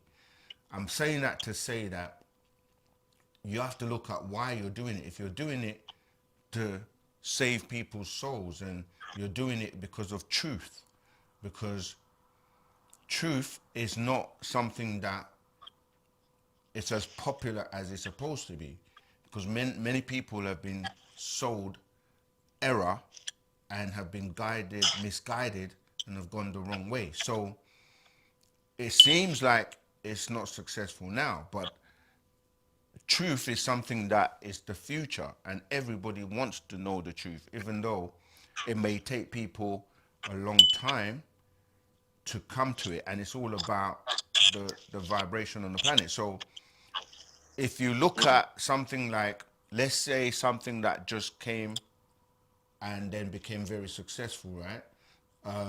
Something like, let's say, even cryptocurrency or Bitcoin or anything like that. When it first comes out, it's only those who know the value of it that jump on board. I think I made a comment the last live that, you know, Wu-Sabat is like that valuable, that those who were catching on, who were ready, who were now awoke, they know that, as I say, Wu-Sabat is the future. So it's going to become more and more something that people want, because you cannot sustain and live on lies, because it doesn't feed your soul, right? And you can see Right. that that world is coming down now, where everything is becoming exposed. Lies are being exposed. Things that were once hidden are now being exposed. So eventually, most people are going to want to live by truth. And if you don't, then you're going to fade away with the dying world of fakeness, lies, misinformation, and so on and so forth. So you have to position yourself in a position that you know is going to grow and become the norm. So, like I said, it's not about doing it for money, because if we were doing it for money, there's so many, there's so many, like you say, channels you watch that they're just really not teaching you anything. It's just pranks and all kinds of nonsense, and Right. they get lots of views. But people are waking up and want substance and want the truth. So, but I do know what you're saying. It would seem that way because it's starting out and it's growing. But listen, we Yeah. can reach millions of people if we just helped and shared. Because remember that when you're in a when you're alone in terms of your uniqueness, you're gonna get people that will be, like I said, I gave the example with the, like, say, cryptocurrency and Bitcoin. When Bitcoin first came out, no one really knew about it. It was only a few people, and what it was worth then, people didn't see how it's gonna be what it is today. So we know Right. this is the real deal. That's why we have that. No one else on the planet is doing what we're doing. So imagine that. We're the only ones that are taking people's questions live. We're available every day on Telegram. We do lives every Saturday and have been doing this for over 50 years. So it shows you how Right. the longevity, and we are the only ones who have a being with 76 trillion years of knowledge. So after a Right. while, those guys are going to run out of information because you can only say the same thing in so many ways, So so many many times. So, times. Whereas right. we can keep going because there are so many people that have questions about things that they've not been told or taught about. So you just have to Okay. start reading and studying, and you will see the change in yourself. Well, I definitely have to say, when it comes to like my purpose in life, you know, pretty much is it just for money or is it for something more than money? Of course, I definitely want to make money out of it doing something I love, and I think that would be successful. Of course, but the stuff that I feel like personally is that my purpose is, I always thought as a young kid to be somewhat of a priest, but that's never been in my heart. You know what I'm saying? Right. But I'm like, now that I'm older, I'm noticing that, of course, the Kemetic and the Egyptian, of course, and as well Wu-Sabat as well. These Egypt topics seem to be, I think is going to be in the future. And I think that, me helping out people is my calling, waking them up to the truth and stuff like that. Right. But I also want to have fun doing it, man. I don't want to be that teacher is just, she's just like, okay, here comes the next class. I want to be a teacher who's like a gang leader. I'm not saying I'm No, I I'm know. not saying, But this is where it starts from you, and it starts from, like you say, like your purpose. And Wu-Sabat is the way to find out really what your true purpose is. And like, it's about coming closer. You have to start from yourself. You have to learn, and then as you're learning, you will find the way that you have your purpose, but we also have a collective purpose, as the caller previously was asking, that our collective purpose is to free the master, that we can build a world and live in the world that we want. You have to be the change that you want, and so you have to come close, come work with the family.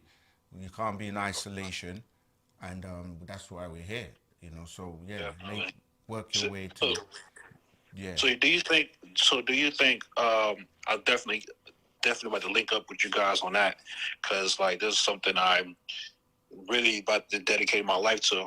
But it's like I'm gonna ask you was, I noticed that you answer a lot of different questions from people from all walks of life, and when I do look at YouTube, I do see that you're the only one doing it in a similar in a way that's just uniquely your own. Right.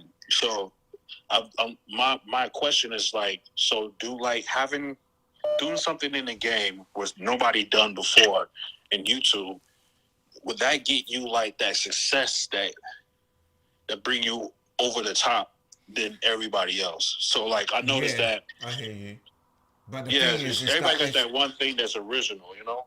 right. But the thing is, YouTube is, it works by algorithms, and that's why we always ask for the support of people, because if it's based on the amount of people that like and share, and because the algorithm deals with, it's AI really. So if we like content and we don't support it and we don't share it and we don't help it to rise to the top of the search engines, then you can have the best content in the world, but if it's not being shared, that's why, as simple as it may seem, when we say please like, share, send it to other people, then yeah, that's what we want to do. We want to make sure that we reach as many people as possible, but not everyone is going to gravitate towards it, because the devil has done a good job in confusing and hiding information to the point where,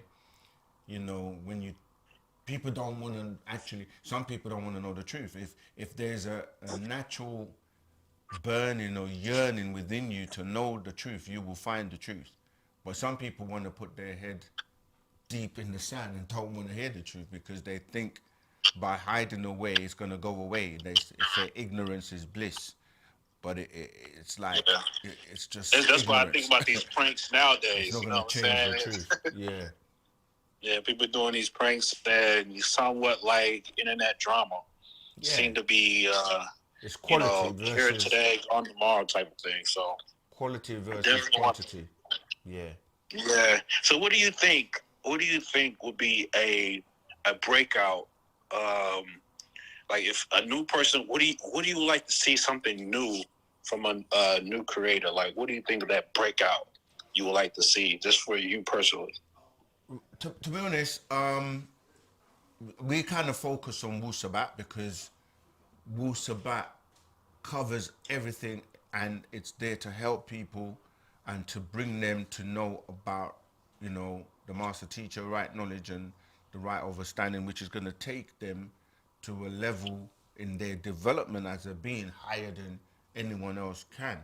Now, when you do something that you're passionate about, something that you care about, and you're not focusing on the money, then you're already a success, because the money and material things will come, because it's about the frequency. It's about the more you give, the more you get.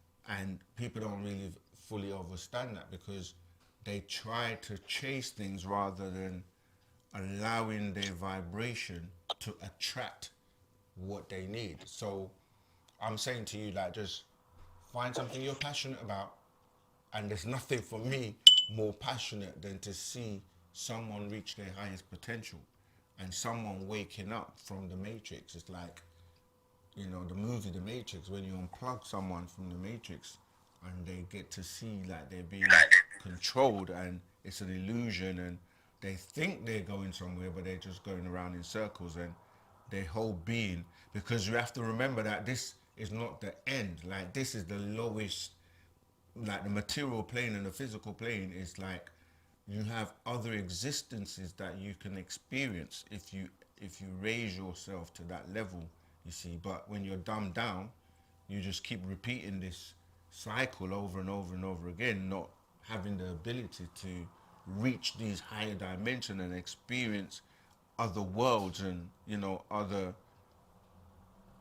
types of existence. So there's nothing to me that is more rewarding than to see, like, when you turn that light on in people, spark them off and get them to be able to like see reality for what it really is, and to live a loving, caring, peaceful life that they would not be able to, because they're enslaved by you know, the matrix and the system. So yeah, I was just gonna say that. Yeah, I hope that's helped you, but come closer because you know, working together with others is always gonna help you elevate even further. All right. Okay. Okay. All right. Oh, question. Last question before I go, man. Sure. Go ahead. Do you guys help brothers to become successful? Absolutely. We not only help brothers, we help everyone, male and female. And that's, you know, that's why I say come close. Let's see, because it all depends on what you're trying to do. And Wu-Sabat, we are professionals in every, you know, in every facet of society. So our main goal is, as I said, to unite, because there's power in numbers, and you know, unity is our strength. So that's what we have to focus on, and with that we can achieve and do anything. So when I say come close, that's part of it. Come close and let's see who we can work with and who is actually serious, because talk is cheap, action speaks louder than words. So Words. yeah. Okay. Hey, man, thanks a lot, man. You definitely helped me out.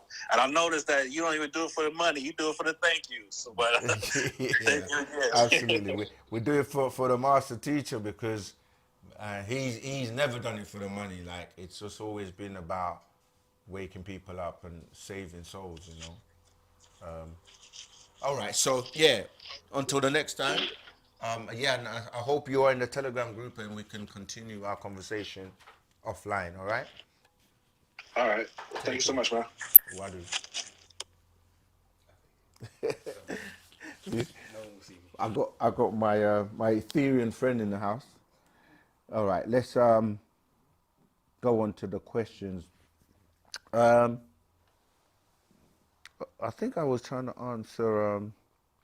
You all see how quickly the time goes, right? It's like, yeah, shout out to all the teachers. Remember, OSM Vision, Wu-Sabat live. You know, you can always learn something. Like, just have it on lock and just watch and learn and read and listen to all the classes. We've got our good brother Sabat, our good brother Kafre. We've got some, you know, great teachers that you know, you're gonna see and learn from. You know, so tune in to Wu-Sabat live.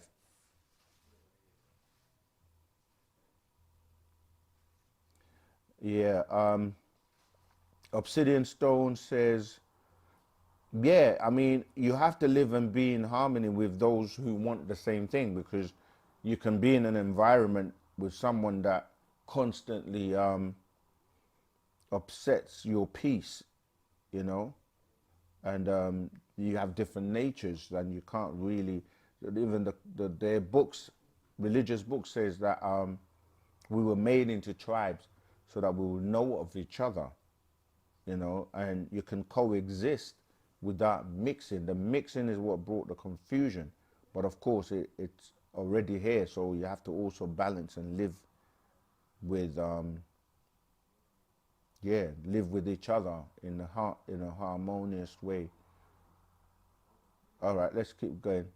I don't know how to pronounce your name. Is it Psychic Mike? Thank you for your kind words. Oh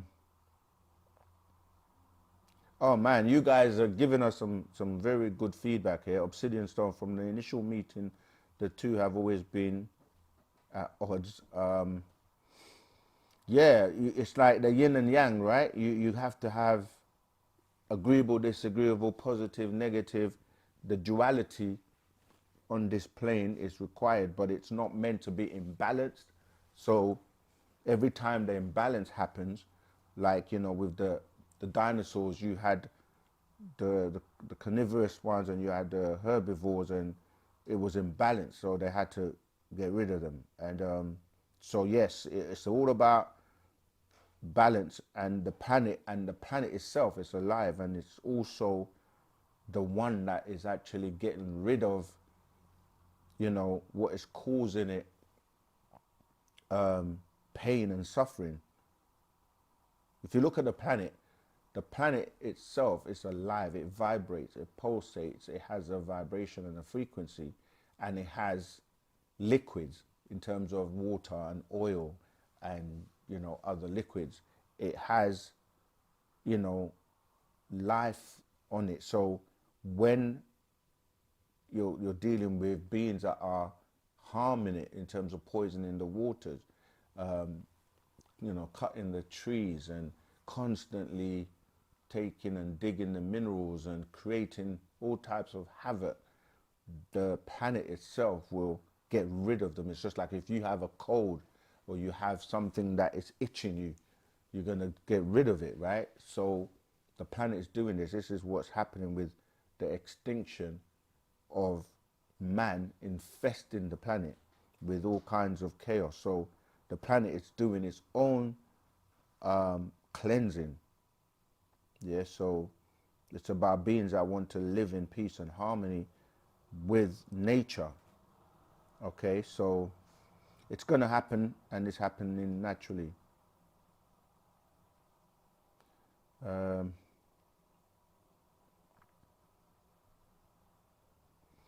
Okay, trying to find more questions.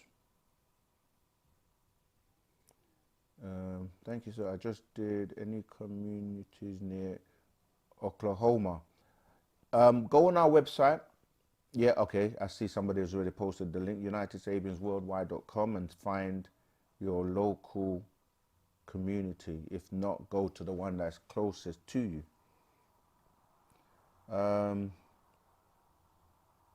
Okay, cool. I can see.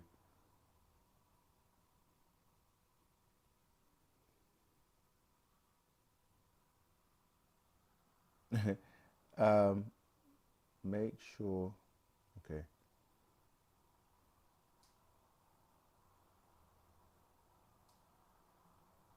I'm looking for questions. That's why when you hear me silent, in fact, let's have a little juice.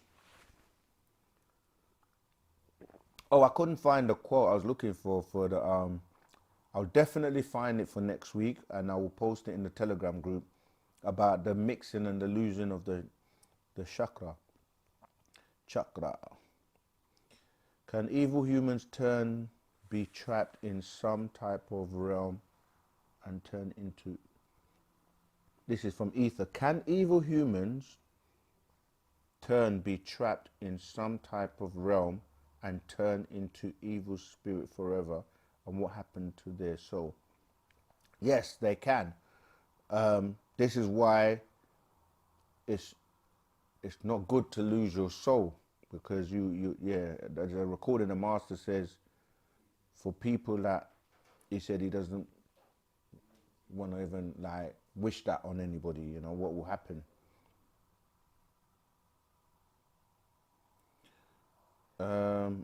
Is the sudden death of one world and the dramatic birth of another simultaneously?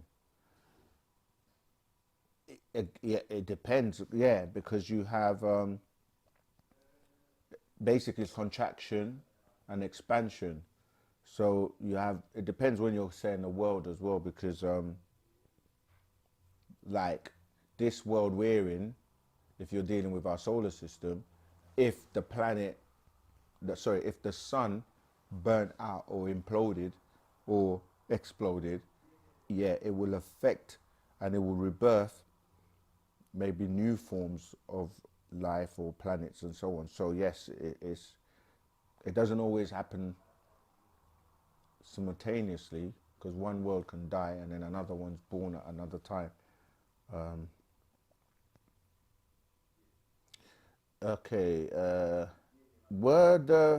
This is ninth went in onto the daughters of men. If not, who were the sons of God? 2, were the children of this event the 9 to 11 giants called Nephilims? Yes, absolutely. And when you say Pleiadians, they're different beings that come from the Pleiades constellation. So beings from like Arcturus. But yeah, these Anunnaki are the ones that we call the sons of God. And then second part were the children of this event.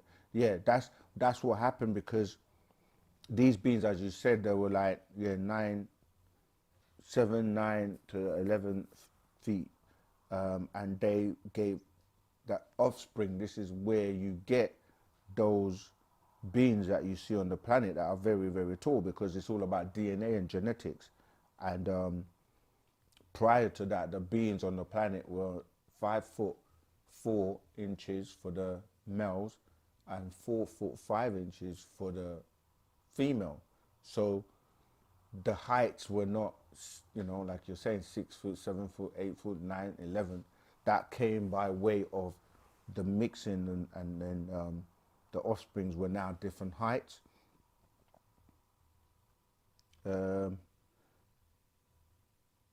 Those are your disagreeable beings, the giants. Yes. Greetings. I'm Cape Town, South Africa. Do you guys have a movement this side or a shop where I can get books? We've covered that already.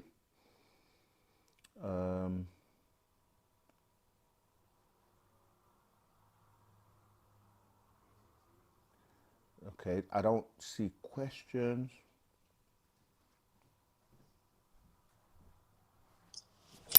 Oh, we've got another question, another call. Greetings, caller Rahubat. What's your name? Where you calling from, and what's your question, please? Greetings, Saken. My name is Shane. I'm calling from California. Hey, Rahubat.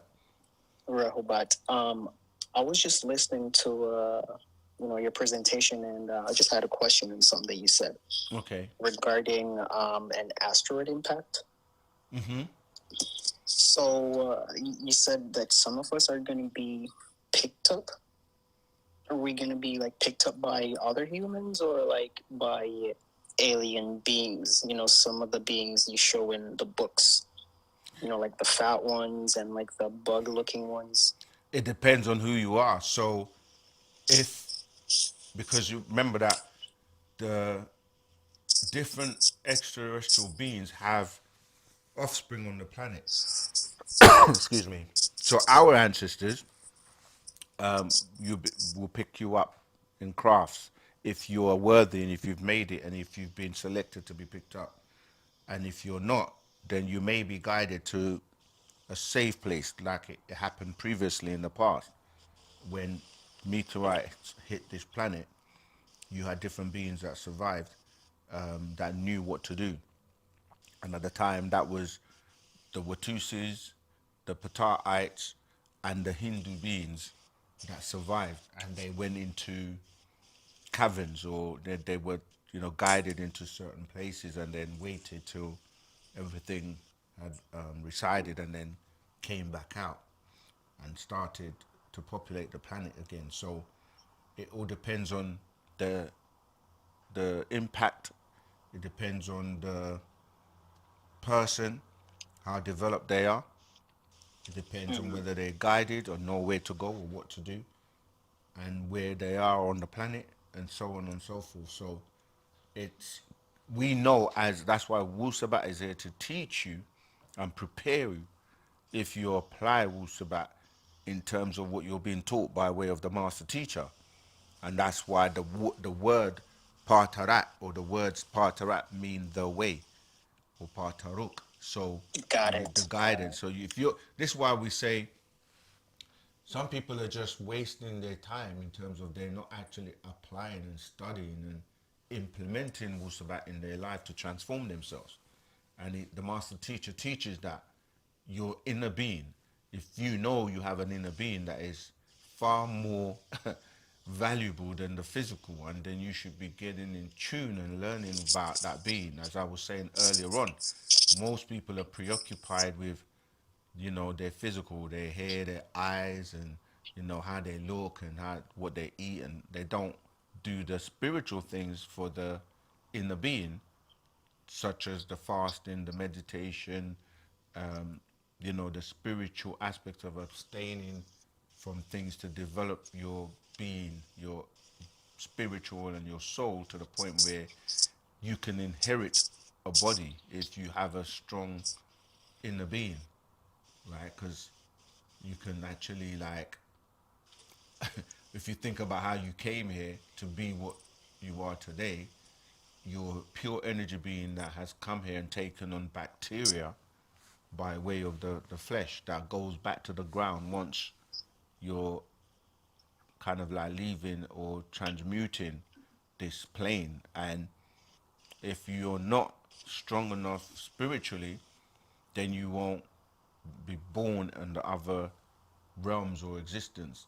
Just as you have children that come here, they may be stillborn, or they have what we call a premature birth, or so they're not fully developed. There are many things that can hinder your coming here. It's the same way going back the other way through the vortexes to go back, or if you're fortunate enough to be taken in a craft, and even then you have to clean yourself inside out and develop yourself mentally as well as we say, spiritually. That will help your soul to be strong enough to be able to transcend the realms. You see, so I see. it I all see. depends on you as a being. But of course, you have to be being around the master. You will be even more able to accelerate your growth as a being, because you're going to be taught. And So go ahead. would it be safe to say that all Christians and Muslims, like those guys who believe in Christianity or Muhammad, would it be safe to say those guys are not going to be picked up since they do not follow Wu-Sabat Again, and the master teacher? yeah, absolutely, but it depends on the being, because there are beings in those, in those groups that you've mentioned that are sincere and don't know, like, in terms of they think and they're doing the right thing, but they don't know. So you can't be really judging what you don't know. And that's a very interesting question, because it can also come down to us, because we didn't do our job to reach them so that they do know. This is why we have to make sure as much as possible that everyone has had the opportunity to come into Wu-Sabat, because if we don't do our job, then we may be responsible for them not knowing. But at the same time, it's also a genetic doctrine, because once somebody is exposed to Wu-Sabat, they will have that, what we call a genetic explosion. They will wake up by the tone and the sounds of the master's voice, or reading his scrolls, or whatever way that they come into contact with him. And others, they're just not ready in this cycle because they haven't developed. And if you're still, in believe in the spell and caught up under the spell, then that there's something wrong, because you're not growing intellectually, mentally. Because how can you know something and feel something is wrong and still continue to do it? True. That's not growth. That's not right knowledge. Does that make sense? Got it. Got it. Makes perfect sense. Yeah. And hate to beat the dead horse, but why do they have to wait until 2030 or 2031 after, or right at the penultimate moment of the impending disaster? Why not today? Why not 10 years ago? Oh, it's been happening. They've been coming and picking people up, and they're not waiting. There are people that get picked up all the time. However, you have to think about how they travel and where they're traveling from, and you're dealing with beings traveling light years away, and some of them have to wait until like the vortex is open, or like gateways and portals open, to basically make it from where they're coming from. Like intergalactical travel is not like as simple as we jumping on an aeroplane and going, just using combustion and the methods of power that we use at the moment to fly. These are beings that, when you're traveling those distances, you're dealing with avoiding asteroid belts, avoiding planets, avoiding they give you that kind of like depiction in like Star Trek or these type of shows. But the reality is, you're traveling at warp speed, and you're going to need to know, like, if you think about an orbit, of galactical bodies, they can take thousands of years or millions of years in our time for one rotation. So yeah, it's very complex and requires beings with high intellect and the type of crafts that can actually you know make the distance and not need fuel. And the type of fuel we have, you're going to run out, you won't be able to. So it's actually, it's not as simple as it sounds. But the vortex opens every 10 years and has been doing so since 1943, and every 10 years, so 1953, 63, 73. So beings come by way of that. And then now you're Got it. starting to see more crafts, orbs, and certain crafts have come. And so it's not like they're waiting. It's just that you have to remember that if the planet gets to a point where it's so bad in terms of, let's say, for example, the children of the devil, the Adamites, if they launch nuclear weapons or, atomic weapons, then that gets to a point where it's like, it's very serious and evacuation is going to have to be made. So it all depends on the timing and what is taking place on the planet at the time. But it's not like they're just waiting. It's the orbit and how long it takes them to go and come back. So they've made many trips and have found out that we haven't been ready for those who have, our ancestors have come to pick those who are ready up. And Oh, okay. we have a book called The Nine where it explains that. If you like, no, maybe not today because we're almost running out of time. But yeah, are you in the Telegram group? I am in the Telegram group, but Right. like when I write, there's so many people in the group. Once you write a question, it's like, even right now I have like 1,000 unread messages. It's like the Okay. old school chat room. It's not that. Yeah, it is It's very hard from one busy. to one. Yeah. Right, right. But you can always book a one-to-one with me if you want, and go through your questions. Absolutely. I think I Yeah. might take you up on that offer. No problem, no But problem. can I squeeze one more question in before Yeah, go before you ahead. go? Go. Okay. So you also mentioned the biblical Jesus and that he could not save himself. Right. Yeah. Yeah. As per the Bible, the KJV, he died on the cross. Because he was, a mortal man, and he just couldn't, do it. So I get it. But isn't that the same situation of the master teacher? He's in this body, he's locked up, and he can't help himself. He's relying on us. No, not at all. One, the story that you're referring to was a story that has actually happened and is finished and gone and that's expired. Our story is ongoing. We haven't reached that point to say he can't help himself, right? So we Right. can't say that to say, okay, what if he helps himself tomorrow? But the thing is, when you say himself, he's a try. He has different beings within one, right? So you're talking about the physical body, which is Malachi, yeah, which we refer to as Malachi, ZK, York. But the entire being that is his spiritual guide is Yanun. That being is not trapped. That being can go at any time. Obviously, that being has been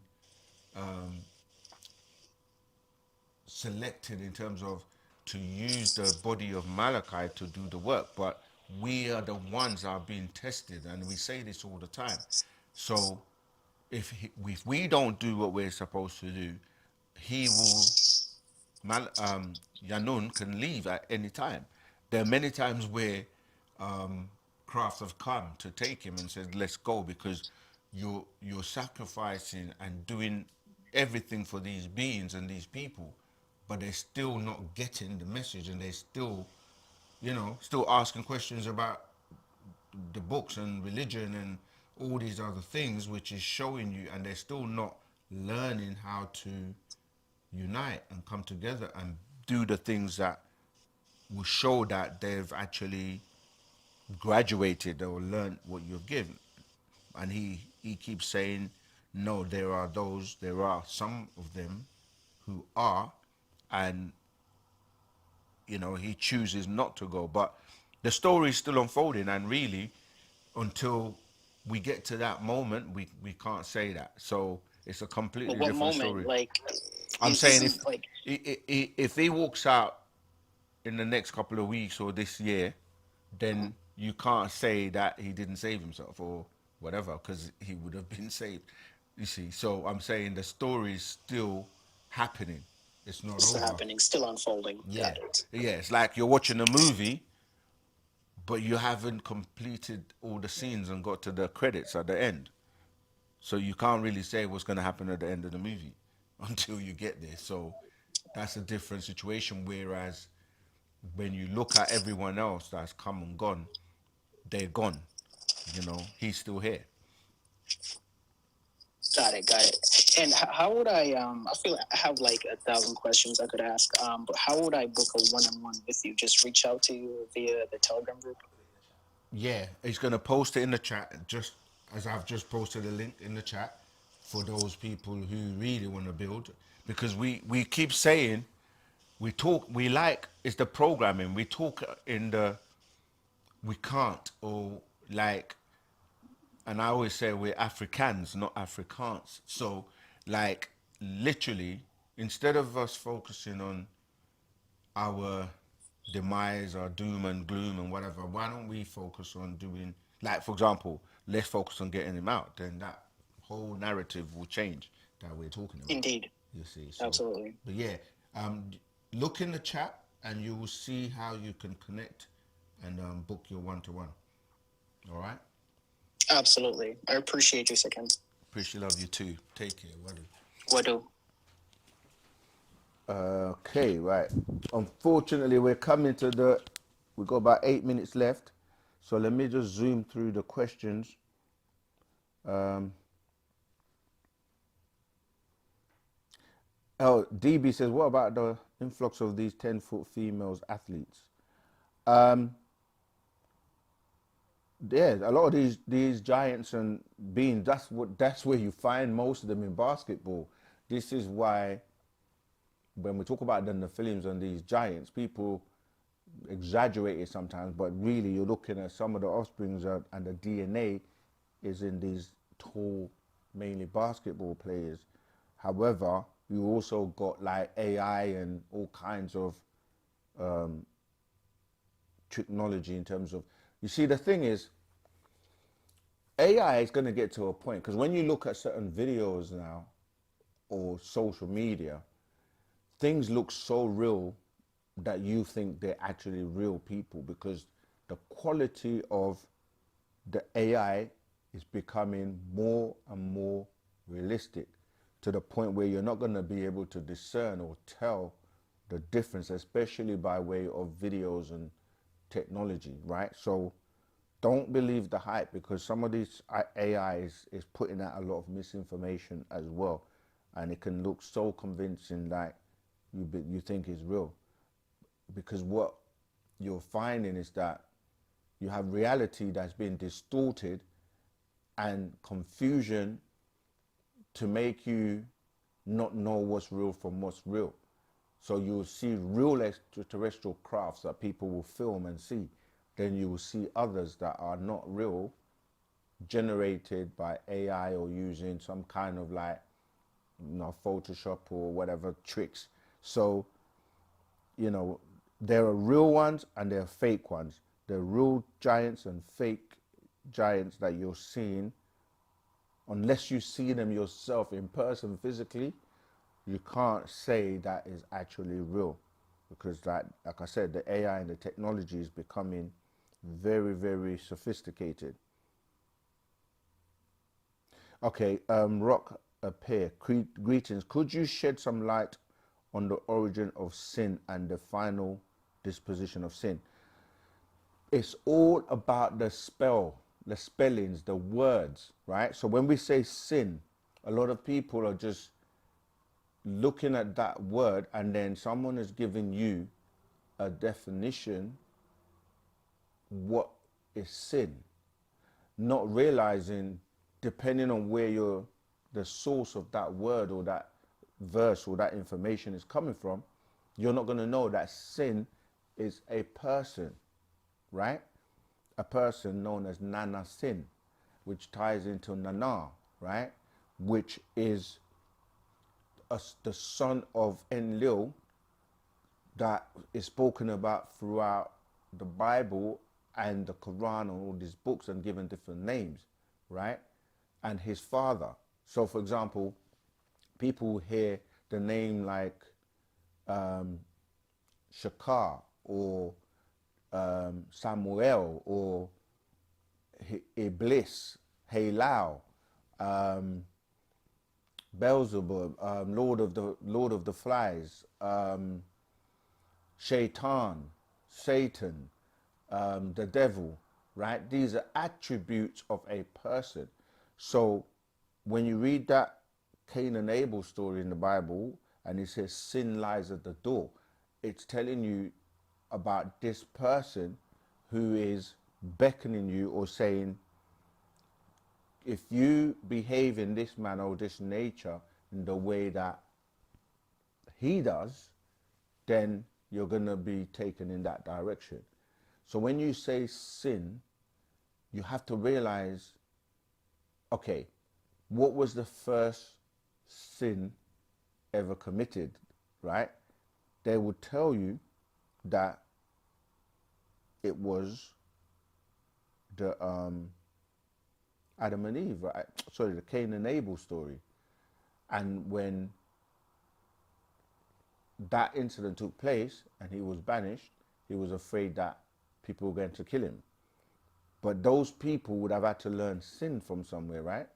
So to know that they were going to kill him. Then it tells you that God put angels at the gates of the garden with flaming swords. So what are swords for? Why would you have flaming swords? That's a weapon. Who created the first weapon? You see, so when you start to look at what you're calling sin, it's all to do with being disagreeable or agreeable. And so when you say shed some light on the origin of sin, the origin of sin comes from the same beings you're calling God. Because if you say, who created sin? How did sin come about? People will tell you that it was the names I just gave, right? The devil. But if you then say, this is the contradiction, if you then say God is responsible for all creation and everything, then that means he created sin. And even if you try and do what religious people do, which is say, oh, he was once an angel and then he went bad, then that means that God doesn't have as much power as the devil, because how did he allow him to become bad or devil if he knew he was going to become a devil? Why did he not prevent it? Even then, after it, why does he not get rid of the devil and sin today, if he is able to do everything and he's all powerful and almighty and all these names that are given? But then when you look at the fact that he's not almighty, because either he's more powerful than the devil, or he's equal to the devil, or the devil's more powerful. It's got to be one of the other. It can't just be he's almighty, all powerful, yet he can't destroy or get rid of the devil or devilishment or sin on the planet. And then it's even worse, because he then says, I send in my son to come to the planet to remove sin. He comes and he doesn't remove sin. In fact, he gets unalived, right? And sin is still in the world. So what was the purpose of that? People say he did that to remove sin and for you to be saved. Saved from what or who?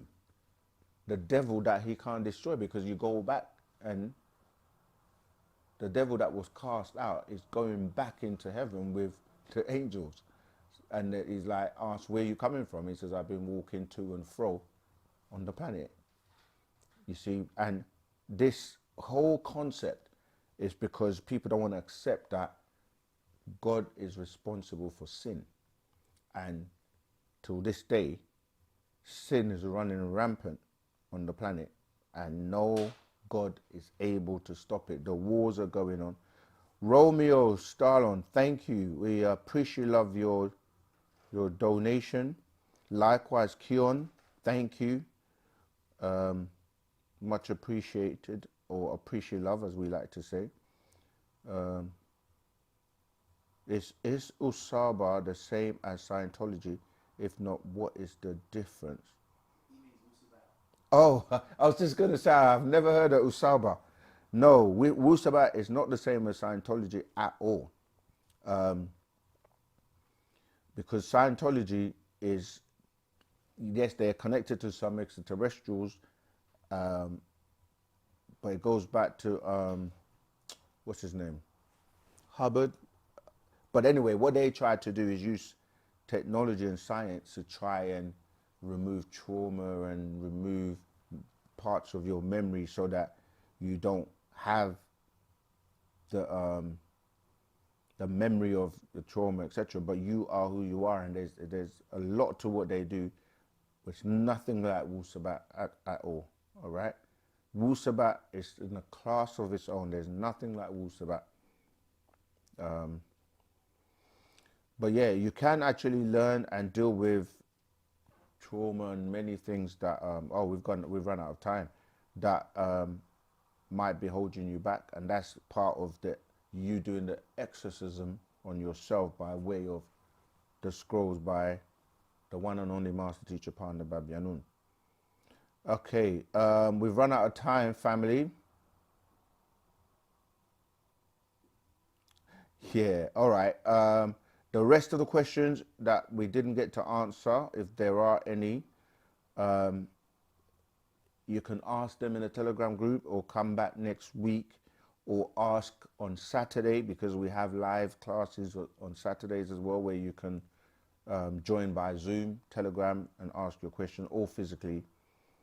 Yeah, so once again, want to show you guys love, and remember to like, share, subscribe, and help us to reach.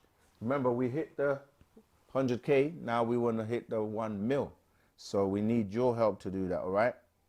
So tawakum, until next week.